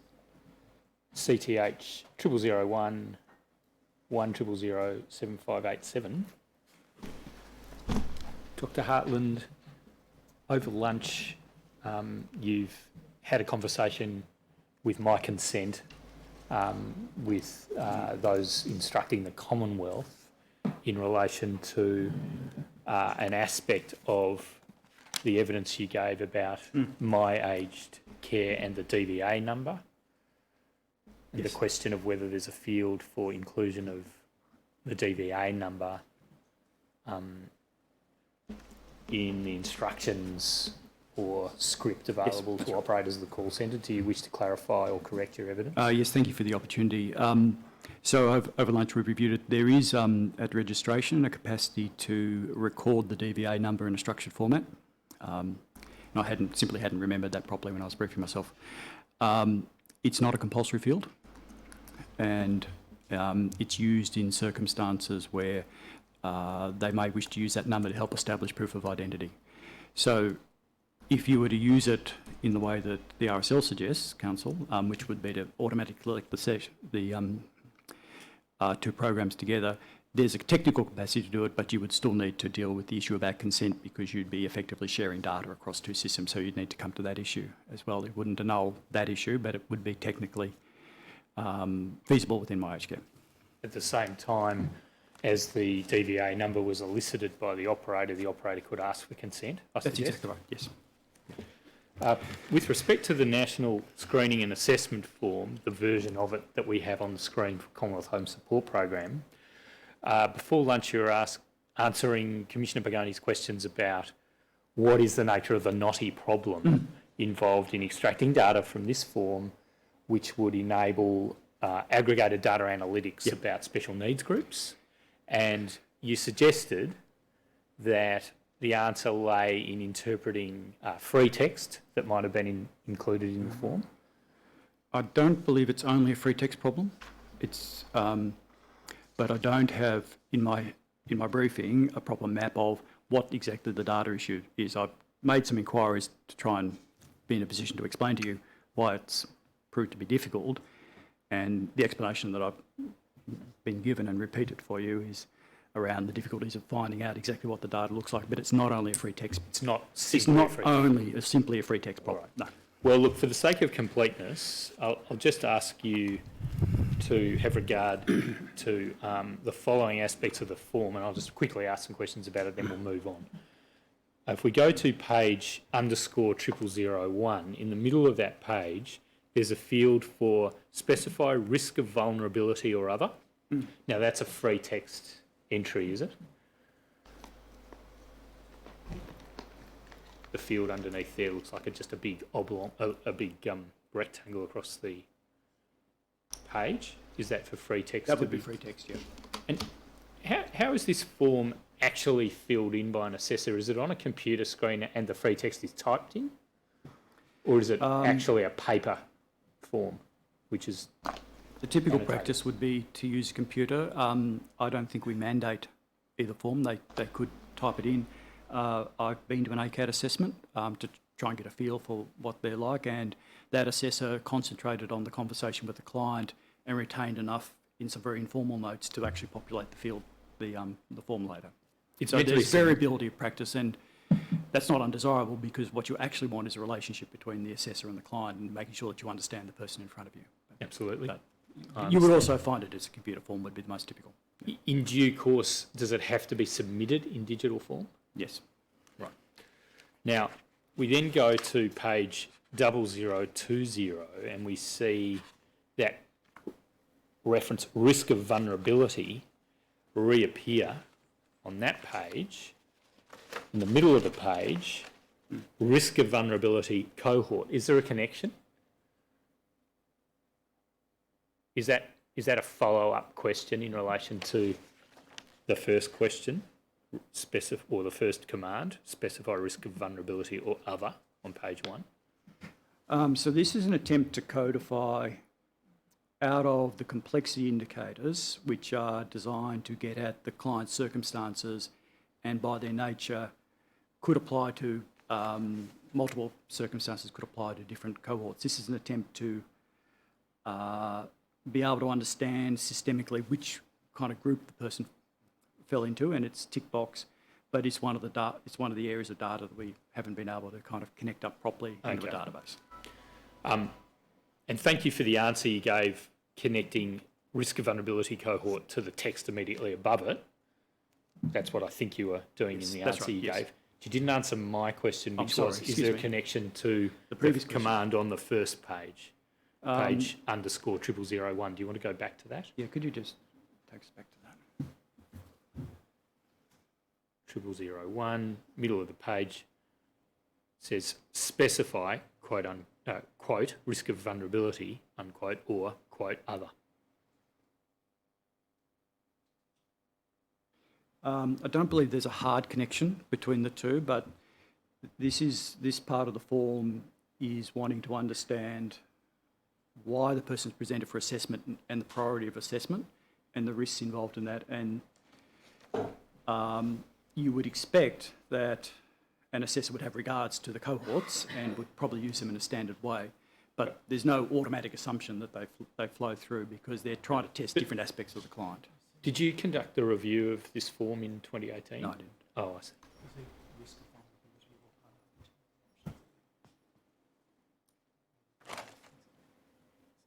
Could be that. Yes. It could be a learned friend, Mr. Kennett, is suggesting that it could be a different form of vulnerability relating to the matters identified above on page _0001, such as hospital discharge, concern about increasing frailty. So you've got other. You've got risk of vulnerability. Yeah. And it's just asking you to Look, this is a very... yes, and they include a box for risk of vulnerability and a box for other. Yeah. So that could well be right. Yeah, I don't think this is a hugely material thing in the way the form operates. It attempts to gather information about why the person presented for assessment and any special circumstances you need to understand in that presentation. And then it asks a question about, does the person that you've just assessed for needs need any special help in relation to linking them to other supports or linking them through the aged care system? And that's what the linking support section does. And then, as we discussed earlier before lunch, it also talks about, given what you understand now about the person, do they have a particular support need? So they might want culturally safe aged care. And they're attempting, they've got a similar story to them and the vulnerability cohorts flow through to them, but it's not intended that it just be a very automatic process because it's a process of judgment and they're testing different things. So I think you're right to draw attention to the flow of the form, but I'm not sure it's material to the issues you raise. It could be material in this way. I'm trying to elicit from you whether it's really a huge impediment to data analytics that the form is formatted as it is, and could it readily be reformatted so that problem could be overcome. In the middle of page... it's not a problem with the format of the form. It's a problem with where the data of the form ends up and how you... so the form feeds into effectively a machine that keeps track of what you know about the assessment, and it's in that underlying database that the form supports, getting that data into another database. That's the problem. It's not necessarily whether or not it's dropped down or tick a box here. Let's look at _0020 again. It's on the right-hand page. I suggest to you that with the exception of care leavers and parents forcibly separated from their children, there are actually boxes on that page that cover all of the other vulnerable groups or vulnerable cohorts or special needs groups, to use statutory language. That's just a suggestion that I can make good on another occasion. Just assume that that's right. And in respect of care leavers, on page _0022, in a field that you drew the Commission's attention to, there's actually a yes/no field for the question, does the client have a history of childhood experiences, for example, spending time in institutions, foster care, etc., that would, in fact, pick up the concept of care leavers as well. So that there's, with the exception of parents forcibly removed, or parents from whom their children were forcibly removed, there's, in a yes/no format or a tick box format, information available on this form indicating membership of the vulnerable groups. And furthermore, you've just said that it has to be submitted digitally. Now, why can't that information as a data analytics exercise be harvested and analysed? So that's the problem. And look, you might, I might be running out of runway in terms of my capacity to explain and understand ICT. Council, I apologise if that's the case. So my understanding of the situation is it's not that when you fill in the form, yes, there are yes/no answers, and then there are some structured answers. So the customer relationship management system has a digital record of that data in a standard format, but the issue is getting access to that data from that system, understanding exactly how it's constructed, and then transferring it to another system in a structured way so that other system can accept it. I see. So it's not only the problem that whether or not the form works, it's actually the underlying system. So I had understood that answer before lunch, but I had understood that answer to be that it's essentially a programming issue, a computer programming question. Yes. Indeed, as far as I could work out, it's only a computer programming question. So I was a bit surprised by your answer, your other answer, that costing and funding wasn't the difficulty. Because if it's only a programming question, it's just a matter of how you organise the computer program to use Mr. Gray's word, harvest the information that's in there. Now, I understand that computer programs may require some technical work in order to be able to get access to the information or to use the information, but it is only that, isn't it? Yes. And if it is only that, it's only money. Yes, it is a matter of how much. I don't believe that the cost is the main impediment. The main impediment is the time it's taking us. We have people working on it. We are spending money on it. It is a computing program issue, but it is going slowly. When did you start? So the problem was first identified in 2017. It was identified in the context of the Tune report. There was a formal project initiated in, I believe, November 2018, and work started in February 2019. So it took a whole year to even get started, did it? Yes, I wouldn't, one would wish that it had been done quicker, but I don't think that's the worst delay that I've seen. But yes, of course, it would have been desirable to work on it. Actual work on your evidence started in February 2019, and how much money is being spent?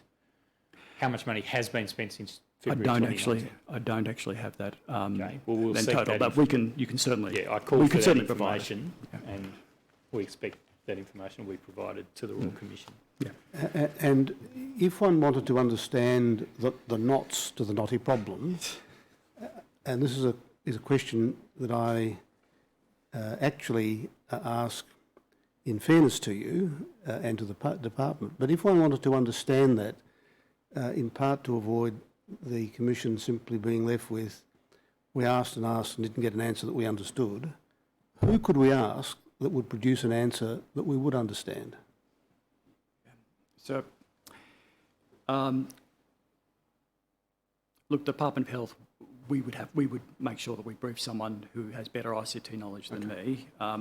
It's not uncommon for ICT to fall between, a policy wonk like myself, who expresses things a certain way. Then you've got people that understand how to translate them business rules, and then people that actually do the programming. And we all speak different languages, so the experience you're having is not uncommon, unfortunately. But obviously from your questioning, the answer's not hit the mark, and we would have to give some thought who'd be better placed to give you better advice. Dr. Hartland, Mr. Smith in his statement has given the Royal Commission evidence about the government action plan under the diversity framework, and an aspect of that relates to developing a data governance group overseeing integration and analysis of existing data sets. Has that got anything to do with the work you've been referring to, which commenced in February 2019? I would expect that the work would come under that when it's established, but my understanding is that work was commissioned prior to the data governance group. I beg your pardon? Established. My understanding is the work was commissioned independently of considerations about the data governance group, but it's clearly relevant. Yep. And the gist of Mr. Smith's evidence is that as at February 2019, work in relation to the data governance, beg your pardon, just got to get the expression correct, data governance group hadn't commenced, and that work was to commence in late 2019. Do you have any knowledge of the reason for that delay? No, I've not been closely associated with the data governance group under the diversity framework. I'm sorry. No. Isn't it intimately connected with the attempt to extract the diversity-related information or data analytics from the data you have? Shouldn't it be closely of interest to you what the scope of work of the data governance group is going to be? Yes, I think that's a fair comment. Effectively, there's two parallel bits of work going on. There's the diversity framework, which has observed that one of the Commonwealth's unique roles is to collect data. In parallel to that, there's been for some time some efforts to better integrate the national screening and assessment form data into the data warehouse.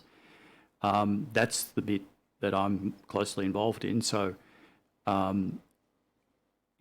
this develops, noting that I've had this job position since July, I'd expect to be involved in the data warehouse, in the data governance group, but I'm not quite sure what the issue is that there have been two parallel bits of work trying to solve the same problem, and we know that we need to talk about it. All right, is this a case of the left hand not knowing what the right hand is doing?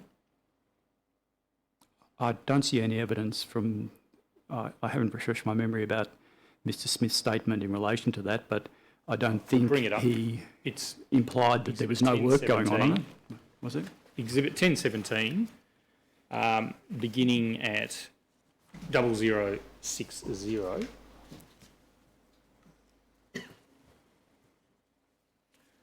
I'll just let you have a look at a reference he makes to the Australian Government Diversity Action Plan, 0060. If you could call out, please, operator, the question 48 and the two paragraphs, 231 and 2 beneath that.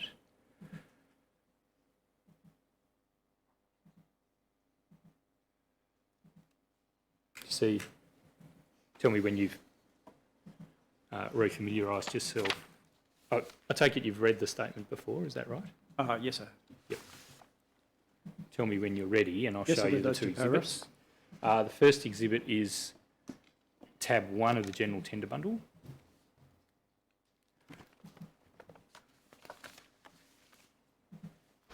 And operator, if you'd please go to page 1841.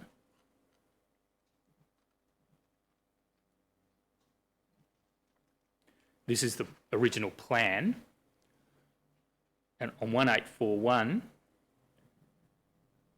under an outcome with an objective of collect and use data and evidence on current and emerging trends in diversity to design, implement, evaluate and improve aged care systems and supports, first action is develop a data governance group which will do those things. Yep. It just says from 2019. Operator, please bring up tab 25 This is the second exhibit that's referred to in the passage I showed you a minute ago. Go to page 2653. This is described by Mr. Smith in paragraph 232 of his statement as a document which tracks progress as at September 2019. That is progress in implementation of the plan I just showed you. Mm-hmm. And for little a at the foot of the page, the operator would kindly call that out, you'll see is the corresponding action. Timeline was from 2019, but activities undertaken are not yet commenced. Now, this might be a case of my having made a error in understanding you to be the ICT specialist, so perhaps I should have directed this particular question to Mr. Smith. But I repeat my question: is one part of the department focusing on a data problem in relation to the NSAF in isolation from an initiative, albeit not yet commenced, which is intended to solve issues around data governance concerning diversity? Well, I don't think this is primarily an ICT problem, so I might be able to give you some helpful advice this time. Look, as I understand it, this is a governance issue that is in prospect, that action. So they're wanting to develop a formal group to look across the department at all the data stuff that's going on and make sure they have an overview of it. That's a perfectly sensible thing to do out of the Diversity Action Plan. It's not inconsistent with a separate focus project running along in the background that we've been working on for some time. My anticipation would be once the data group has been developed, that project could fold into or be oversighted by the new data governance group. But I don't see any necessary systemic problem that at the moment, prior to the establishment of the data governance group, that there's a separate project that's chunking along in the background trying to solve a problem that's been with us for a couple of years. And I would be alarmed if we dropped the ball on that other project, which, as you pointed out in your previous questions, has been taking too long while we wait for a wider group to be established. I don't think it's I think that don't think it's of any concern at all that you would have the two running in parallel. The question is rather, why has it taken so long for the data governance group proposal to even reach, well, it hasn't even reached the point where it's commenced, but it's about to commence, Yeah. Mr. Smith says, in late 2019. Why has that taken so long? That's not in my area, I'm sorry. Right. That's the question I should have asked Mr. Smith. Now, could I ask you some questions on some other topics? CHSP.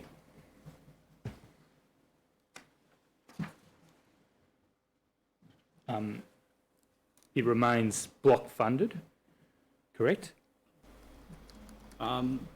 It's grant funded. I tend to be a bit particular with my words on this. For me, block funding implies that you give someone a lump of money without any regard to outputs or service deliveries. It's not that. It's grant funded, which means they get paid in advance with the expectation that they'll make certain, create certain outputs, I think was the word from Commissioner Briggs, and they acquit against those outputs. So block funding can mean many things to many people, and I don't personally think of it as a block funding, I think of it as a grant funding arrangement. Thank you, that's fair. Now, it's a long-term policy aim identified in the aged care sector committee roadmap that there'll be some sort of transition of the mechanism through which entry-level care in the home is delivered along the lines of consumer-directed care eventually. Is that right? Well, again, I actually don't like the word consumer-directed care, but that's probably another long conversation. There's been a long-term commitment to integrate the two programs, and the exact form of that integration, what that might look like, and how funds are allocated to providers and consumers has never been adequately described, and there's some background to that. You know, I think... I won't tax you on that, but it's unclear what form that would take, but there is a long-term policy objective to bring the two programs together, home care and home support. Is that right? That's right. To either have one program or better integrated programs. Yeah. The final form's not been decided. Now, before any move to make home support integrated with home care, if that involved a change to the way diverse needs are assessed at the entry-level home support program stage, there would have to be an analysis of demand patterns and how diverse needs would be met. Would you agree with that? Yes, and that in fact is why... That's the Deloitte report? Well, the Deloitte report is our attempt to do that, and the fact that we don't have a good understanding not only in relation to diverse needs but across the program of exactly what's funded for who has actually been one of the major blockers to progress on integrating two programs, because we've never been in a position to advise ministers about effects and risks of bringing the two programs together. So I suggest to you that before a major change in the mechanism for delivery of an important essential human service, such as home support, you, the department, would need to conduct an analysis to understand the impact of that change in delivery mechanism. It'd be irresponsible not to conduct such a... Yes, that's exactly right, yes. And of course, no analysis is necessarily going to be absolutely perfect, but an analysis using the best available data would have to be conducted so that there's a reasonable level of confidence as to what the impacts of the change in delivery mechanism are going to be before the change happens. Agreed? Absolutely, yes. Yep. And it'd be irresponsible not to do that. Yes? Yes, absolutely. I mean, that's, as I said, that's why, in my view, that commitment to integration, it's been hard to do because of that very hurdle. Yep. No one's been able to advise properly on risk. Now, I want to ask you about what happened according to your... I know you weren't in your First Assistant Secretary position at the time. I think you might have been in a policy advisor position at the time, but I want to ask you about the lead-up to the change in mechanism for the delivery of home care. So I'm moving now from CHSP upper level of need to the higher levels of community and in-home care represented by the home care program. Previously, when that was centrally allocated, home care places were allocated essentially under the ACAR mechanism, taking into account central planning for diverse needs on a regional basis, correct? Yes. And in February 2017, as part of the Better Choices amendments, yes, the Better Choices amendments, sorry, increased choices. Part of the I missed it too, Councillor. Yes, as part of the increased choices amendments, the mechanism was changed to what's called consumer-directed care. That's right. Now, what was the impact analysis, if any, done by the department prior to that change occurring so that the impact of the change could be understood before it occurred? Well, in home care, we do actually have a reasonable understanding of the major groups and their access to home care packages. So we knew where access was, and I believe that's in one of the tables in my witness statement. So we had a good understanding of what people were getting in home care, which we don't in CHSP. I think I've looked at the briefing at the time, and I think it's also true to say that we had a view that the current system is then related to providing for special needs groups in home care and assisting customers get with special needs into it was actually pretty inadequate. So when you look at the ACAR results and you go to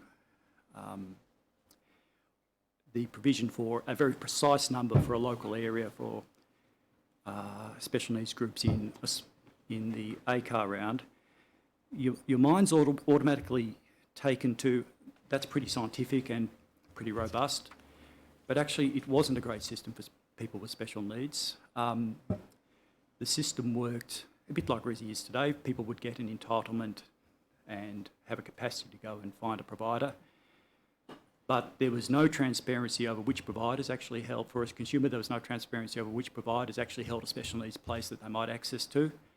Consumers had no choice because providers actually held the places. So if you were a Greek person and you knew there was a Greek provider, if you wanted to go to a Greek provider and that provider was full and had no places, bad luck, that provider had no capacity to provide you an additional place. So we thought at the time that this was actually one of the big rationales for changing to this system was actually to help special needs. From providers' perspective, the specialist providers found it very hard to win places at ACARs, so they weren't getting into the system. So at the time, the thinking was that this new system of a fairer way of putting people on the queue would actually help special needs groups. And I think if you look at my statement, I think you can see that that's actually true for Indigenous people and CALD. So they've gone up in absolute terms in access to home care and as a percentage of home care packages. There is a problem with rural remote, which I know we're not dealing with today, which the department's already recognised. So I think while that old system of ACARs with the kind of planning around special needs looked good, it actually wasn't, and it was actually disadvantaging special needs groups. With respect, Dr. Hartland, you've made a good submission there, criticising, no, I'm serious, criticising the previous allocation system, the ACAR method of allocation, and whether that was validated as actually meeting the diverse needs of people. There was another problem with it. And you've referred to ex post facto evidence that maybe the introduction of CDC for home care package program has had a beneficial effect. We'll come to that in a minute. But apart from saying that your thinking at the time was along particular lines and that you knew how many places had been allocated to some groups, I'll come to that table in a minute, you haven't identified an impact study in your answer to my question. Oh, okay, that's, yeah, fair enough. And that was your question. I apologise if I missed it. Look, I've reviewed some of the briefing and question and answers prepared to try and understand the thought process, and you know that was. I'm glad to hear there was some thinking, but was there an impact analysis? Because remember your answer a minute ago. If an analysis of that kind, using the best available data to a reasonable level of confidence to understand demand patterns and the ways in which diverse needs would be met and whether the capability to meet them would be affected by the changing mechanism, it would be irresponsible. You were happy to accept that expression. It would be irresponsible to implement a change. You can see I can see that makes it very important to identify whether there was an impact analysis done before CDC was implemented for home care packages. Was there one? So I don't know the answer to that question. We can get it. Now, is the table you mentioned the table at CT? This is in your statement. Operator, if you could bring up Dr. Hartland's statement, WIT 0486 0001 0001 at page 3932.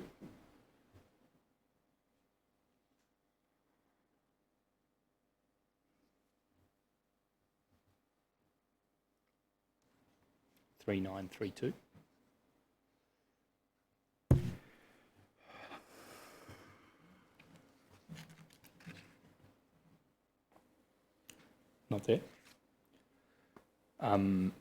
If I just give you a separate code number, CTH 0001 1001 3932.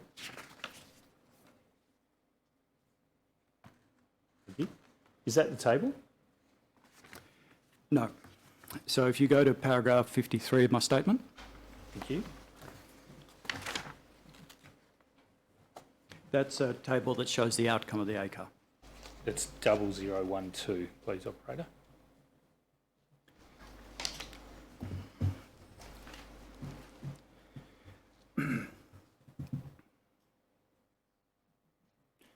and this is just picking up on the oral evidence you were giving before. This is, in effect, part of your ex post facto argument that perhaps there's been a beneficial influence. That's right. Yes. Yeah. But it's not an ex ante impact sorry, my analysis. Latin's not. As well refined You as don't my know whether Latin. there was one. You don't know whether there was a impact analysis done before the change in mechanism. No, I don't know whether there was or not. So, and I don't think we can conclude that there wasn't on that basis. But certainly, if you look back from where we are now, you can see that there are improvements for two of the sensitive special needs groups in those statistics. You would expect absolute numbers to go up because home care has increased quickly over that period, but their percentage share has also gone up. Now, there are, and I think that's a result that would be welcomed, I'd hope, by most of the groups commenting on the home So care you're program. talking about Aboriginal and Torres Strait Islander and called? Yes, that's right. And have you done a confidence interval analysis as to the statistical significance of those percentages? Well, this is an absolute census of all. It's not a sample, so I'm not sure why we would be doing a confidence interval analysis of it. Okay, fair enough. So there's a very small improvement in the percentage representation amongst the home care package program of those two groups, in the order of 0.4% for Aboriginal Torres Strait Islander and 0.8% for called. Yes, that's right. Yeah. Yeah. Now, there's no analysis done of the extent of unmet need for either of those two groups, is there? No, I mean, That is need that no. demand that was never met by the home care package program in the first place. No. I mean, we have had a attempt recently in the context of the June report to look at unmet need across three big programs. It didn't go to the level of granularity about Aboriginal Torres Strait Islanders and called, and it won't be welcome news to you to hear that it hit the rocks on the same thing we were discussing previously, which was the capacity to get RAS and ACAT information into a warehouse. All right. So, anyway, All right. just for completeness. Just for completeness, and just for completeness, apart from those two groups and the rural, regional and remote groups, or at least regional and remote, there's nothing at all. We presented some other analysis to you in that statement about Customer three other satisfaction. groups. The tracking report? I wasn't thinking about that. I was thinking we can tell you a little bit about access for veterans, homeless people and financially disadvantaged people as measured by pension receipt. And we've presented those to you in the statement as well. So we have some data that we can give to you on how 6 of the special needs groups have fared post the increasing choice measures, but as we've discussed, we don't have data on care leavers, parents separated from their children and LGBTI groups. And what's the reliability of the data on the veterans and other groups? The veterans data is measured by the supplement, which, as we discussed this morning, is pretty small. 190 people. Yeah, so it's obviously a subset of veterans. So I think we've been pretty careful to transparently qualify that that's not a great measure. Homeless is an issue, I think, as you discussed with Mr. Smith. That's a very hard group to get data on. By their nature, they're not a group that are sitting waiting for you to administer a questionnaire. I'm reasonably confident that we understand the picture with low-income people from pension rate research, but I readily concede that homeless and vets we do need to do some more work on. Okay. Now, in paragraph 51 of your statement, perhaps I should start with 47 on page 0010. Under the heading Tracking Research, you refer to, in effect, what amounts to satisfaction surveys, relevantly, the surveys have included potential care recipients and actual care recipients. Is that right? But there's also been respondents to surveys from approved providers and professionals. I just want to ask about the recipients and potential recipients. You don't identify, I beg your pardon, I'll withdraw that. You say that in this passage at paragraph 47 through to 51, you say that there was a baseline established in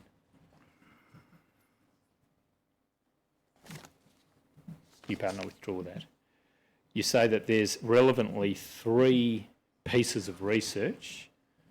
First, at paragraph 48, 2017 research, approximately 6 months after implementation of the Increasing Choice Amendment.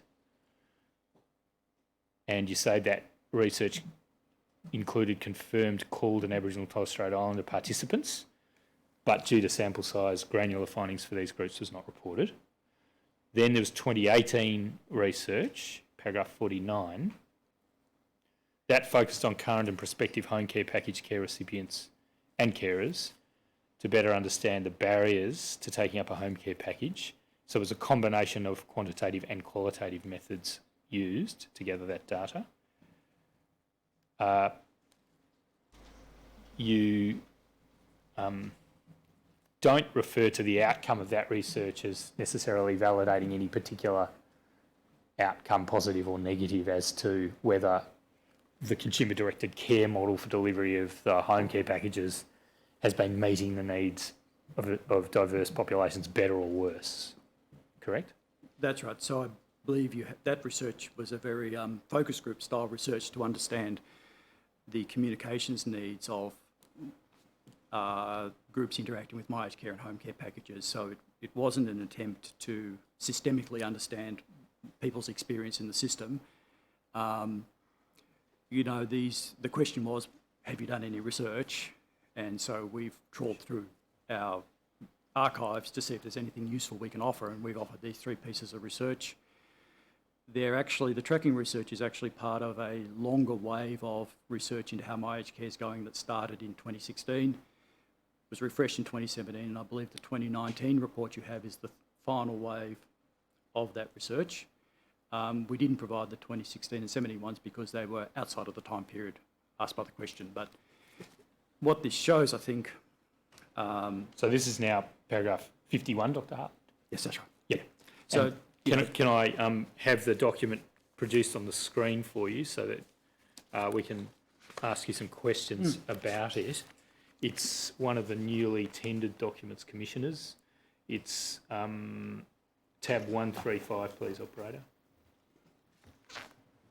CTH 1000 0003 5793. Is that the document you're referring to now, Dr. Hartland? Yes, that's right. Yep. Now, can I just ask you some questions about this? Of course. There were respondents to this research, including home care packages, carers and recipients. That seems to be evident from page 5798.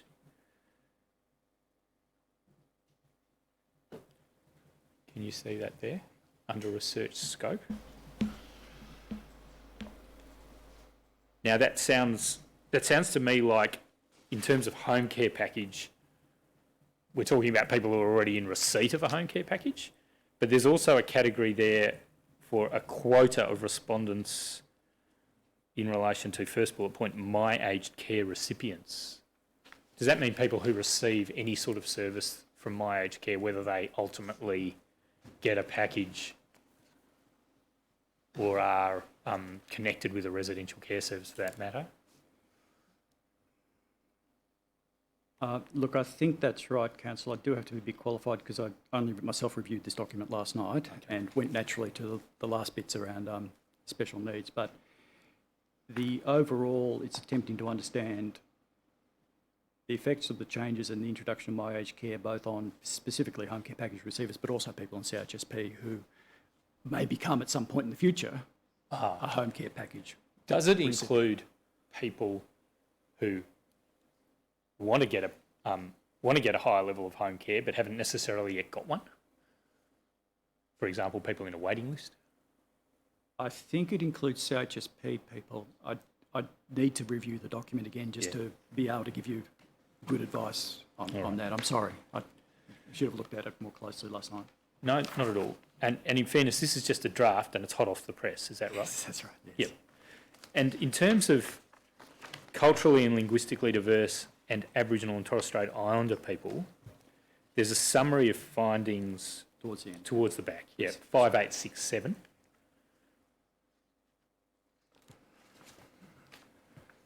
Now I won't, because we're going to run short of time, I won't go through the statistical methodology in detail, but a 95% confidence interval or confidence level was chosen for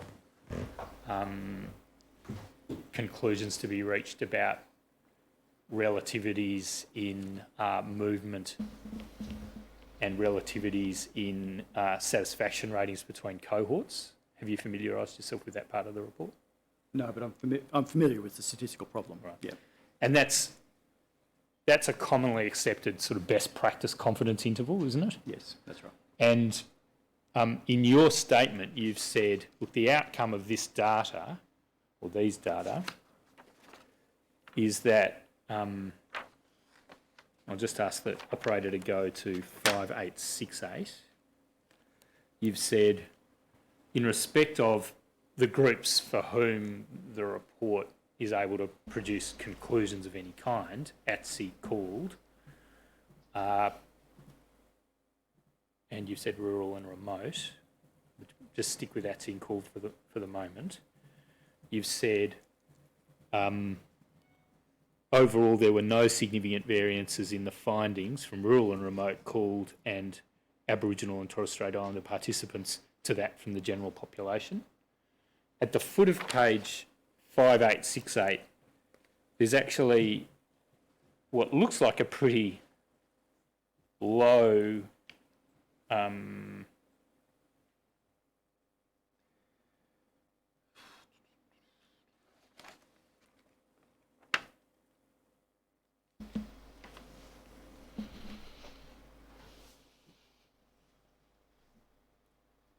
what's described on the next bullet point over the page at 5869 as a low or somewhat lower satisfaction rating for Aboriginal and Torres Strait Islander people compared to the other groups. Do you see that? It seems to be 58% compared to 73, 72 and 72. Is that right? Looking at the foot of page 5868, am I interpreting that table correctly? Or is it perhaps, yeah? I think you need to be looking at figure 83. I think these tables 6 and 7 are about Carers. the contact points for these people. Thank you. So looking at table 83, Yeah. we're looking at wave 3. Yeah. There's very dissatisfied 25% I see. Yes. So that's So these are the results that are relevant to how happy people are with my aged care. thank you. Yes, of course. I see. Now that's a at least nominally quite a lot lower satisfaction rating on the part of the Aboriginal and Torres Strait Islander or ATSI cohort, isn't it, compared to the other groups? How do you square that with what you've said in paragraph 51 of your statement? I'll read it. Overall, there were no significant variances in the findings from rural and remote called and Aboriginal and Torres Strait Islander participants to that from the general population. Shouldn't you at least have said there was a significant variance on the part of the Aboriginal and Torres Strait Islander participants? So table 83 is carers, not participants. Well, let's So look at 82 table then. 82 would be the one that you'd want to look at for recipients. Yep. No, your point still holds. I think I reviewed the document last time and this looks lower than the general population, but the point about statistical significance is that colloquially, it's been an interesting experience today having to try to explain ICT, not being an ICT expert, or statistics, not being a huge expert on statistics. It's a point about statistical significance you're making. It's a point about statistical significance. So when you say significant if you had randomly variances, picked you 15 mean people, statistically significant variances. Yes, that's right. And because the sample size and perhaps its volatility was such that in terms of a 95% confidence interval, so you couldn't say that. that's right. Sorry, when you apply a 95% confidence interval, you couldn't say that was a statistically significant variation. Is that right? The variation in the population would be that if you'd randomly pick 15 people, you would expect to get this results while they still actually had a mean that was actually on the population sample. So you can't say it's statistically significant. But the point can be put the other way. The samples are such that none of the results about customer satisfaction are statistically significant in that sense. I don't think it would. You could calculate the confidence interval for the whole population and find what the expected. Sure. I mean, for the specific. So if the the government, specific subgroups. If I was going to say if 80% of people are satisfied, I would need to qualify that it could be plus or minus whatever the interval would be. That would be the technically correct way of doing it. So I don't think the document has that in it, but maybe as a case it ought to. You've got responsibility for CHSP. CHSP is, you might have heard me put this to Mr. Smith, in a way the inheritor of a number of separate state and territory arrangements that were mostly under the banner of the HAC program, but not exclusively under that banner. Yes, that's right. Have you done an analysis of the strengths and weaknesses in the various jurisdictions so that you could reach conclusions about what's a model that might be best for the country as a whole? So the Deloitte exercise that we've referred to a number of times is looking at what is the pattern of provision across the states and territories. They're different in terms of the service types that are funded, so there are different patterns in each jurisdiction. They're different in terms of who gets in, and the unit costs are also quite different across the jurisdiction. So it is a patchwork. Can I ask you something specific about Victoria? The Royal Commission's received evidence about the access and support program in Victoria. Yes. Which, in a nutshell, is a navigator service with some additional advocacy elements and linkage elements. It's funded 70-30 Commonwealth and state. Yep. Do you know anything about that program and how effective it is for meeting the needs of diverse groups in Victoria? So this is a bit like the housing program we discussed before lunch, the assistance with care and housing. So yes, to help you today, I've refreshed my mind about what the programs do. I think personally they're a valuable part of the matrix of services, because when you talk about vulnerable groups, you do need, as we discussed before lunch, I was sort of trying to say, no, we don't only assume that people call up or log on to get into My Aged Care. We fund other organisations to do it. So this program, like Assistance with Carers Housing and like what we're doing at Navigators, is about an outreach to get vulnerable people into the system. I think they're a really valuable part, but we haven't done an evaluation of the effectiveness of that program, and I think... Do you really need to have the Navigators trial if you've already got a system that is working in Victoria, or is the problem that you haven't evaluated it, so you don't know if that system's working properly or not? Well, I think two things. So, no, we haven't evaluated it to know whether it's working properly or not. We are interested in national systems, so that something works well in Victoria given their context doesn't necessarily mean that it will translate into other states. And so, we're trying to build a national aged care system out of the HAC basis. And while I don't think that they're necessarily limited these programs were set up well before the national prioritisation system and the developments in my aged care, and so I think that at the minimum needs to be some retooling of the technology. So I think drawing all those together, it's a sensible time to look at that issue again would be once we know the outcomes of the navigators of a new model, and then we can assess whether the new model is so different to what we were doing before that and we should expand it, or should we actually have the two running side by side? And I just don't think we have that information in front of us yet. I want to ask you about something that probably falls within your bailiwick in a perhaps a slightly counterintuitive way. It's this. The Royal Commission's received evidence, including evidence from Miss Janet Maguire yesterday. I don't know if you were able to view or read that evidence. Miss Maguire's a forgotten Australian, so she's in effect one of the cohorts that make up the group of people defined in the statute as care leavers.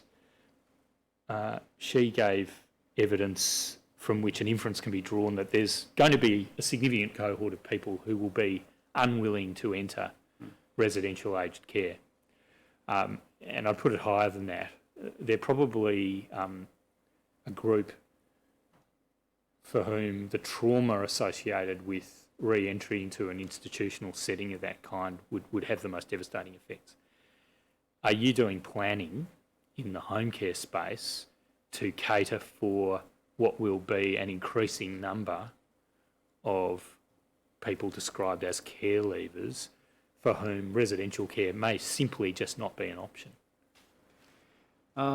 So there's two things going on that bear on that question, but because you like direct answers, we're not specifically planning on what you asked me for, but certainly the navigators, which we talk about a lot, is an opportunity to test a new way of engaging with those people.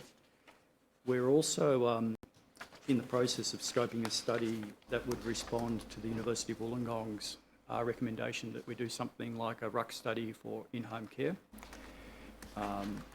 And as a part of that study, I'd like to test what do we know about what we can effectively provide, what levels of need we can effectively provide for efficiently in a home setting, because I don't think we've reviewed that question recently. So if you put those two together, there's a bit of a path for that group, but your question was, are we specifically commissioning something for that group on that issue? And no, that's not in prospect at the moment, but when those two things come together, we'd be in a better place to make some judgments about how to look after that, that cohort. Two final questions. I won't put the statement up because I need to save time, but Miss Tunney gave evidence in her statement at paragraph 30B. I put it up on the screen for Mr Smith earlier. There was an aspect of it that I needed to ask you about. It was an assertion that My Aged Care cannot track a client from the point of connection with My Aged Care to the provision of service in the aged care system. Is that correct? So I don't believe it's correct in relation to an individual client. I think the point that she was making was having a macro understanding of Indigenous people's pathways through the system at a population level. And I think there are some issues about that, though. We have good knowledge, as I said before, I was saying we had good knowledge about Indigenous people in services. The data on access to assessment, for example, shows a much lower share of Indigenous people than you'd expect, and we think that might be a data problem of people not declaring at that point. So I think it's, while we can track an individual through, the population stuff end to end is still an issue for us. I assume that's what she's referring to. Thank you. Yeah. Finally, the mechanism for the delivery of home care packages was changed in February 2017. I'm going to call, and I do call, for any impact analysis that was done about the effect of that change before it happened on diverse groups. You say you don't know whether it was done. I suggest it was irresponsible if the change was implemented without an impact analysis having been done. What do you say to that? I don't think I'd go so far as to use the terms you just used. We did at the time, and we do now, have a reasonable understanding about access to services for people with home care, and we had a good theoretical and position that it ought to improve their access, and backed up by the feedback we were getting from the sector. So whether there was a formal impact analysis, I just don't know, and I'm sorry. No, that's all right. But I think at the time people had information in front of them and good reasons to think that the program wouldn't decrease access. And home care, going back to, you're right to point out to me my statement before about the integration of two programs, but the data for home care is much simpler in one respect. There are other problems with it. The CHSP data and the risk about not knowing what would happen, that risk is much greater in CHSP by nature of the program compared to home care, because home care you still have a concept of a person in a place. In CHSP you don't have any of that concept. You have a concept of a service offer that a person might access, and it's a chore to understand what happens to people in that system. And so there weren't quite the level of risk in home care that there is in CHSP through the lack of data. And finally, the evidence after the fact about the impact of CDC on special needs groups, the evidence is very thin. It's limited to some categories. Even in respect of those, it's unclear whether it's statistically significant. And for the majority of people, it's unclear whether diverse needs are met better or worse as a result of the change. So you put three propositions to me. We've really gone through them all. So I think you've mischaracterised my evidence in relation to the first two. So I don't accept that the evidence is thin. I think the stats we've presented in my statement around access for CALD and Indigenous isn't thin. That's actually pretty good, robust data. And we discussed statistical significance before. The census, that doesn't apply to the census stats. It does to the monitoring, so I'd accept in relation to that, but I wouldn't accept it in relation to the table in paragraph 53. Those are my questions for Dr. Hartland. Okay, if I could make the point, I think you seem remarkably sanguine about the home care packages program, given that there are more people on the waiting list than are receiving packages. So we really don't have any true understanding of the character of that program. Moreover, we don't know within the cohort who are receiving packages what they're actually getting. So I'm not confident that the CHSP is a lesser model in terms of understanding fair distribution of services than the packages model. Look, I'd agree that understanding more about people on the waiting lists is a big issue, and that's a huge overlapping set with understanding more about CHSP, because 97% of people are on the waiting list have a right to service in CHSP, and to the extent that you don't understand that overlap, you've got very little understanding about what the queue actually means. So I accept that point. You're right also to point out that there are limitations of data in home care packages, and we're about to commission a study to actually try and find out what is it spent on. So I agree with you on that point. I think CHSP and home care have these interesting mirrored deficiencies.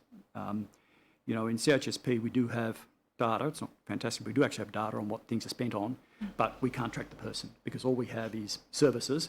Home care, we have good data on the person, but we don't know what it's spent on. So, as a self-confessed data policy nerd, that's a very frustrating position for us to be in. We're trying to address both of those ends, so we've got a better end-to-end look at people. And once we've got the Deloitte study in, the study that we're commissioning on what's actually happening in home care, and the study I referred to earlier about what is effectively a RUCS for in-home care, I think then you would have a much more stable and robust basis for giving advice to government on what actually unmet need actually looks like in home care and what the solutions might be. Thank you. Yes, thank you, Dr. Hartland. Thank you for giving evidence. The Commission will adjourn till 9:15 tomorrow morning.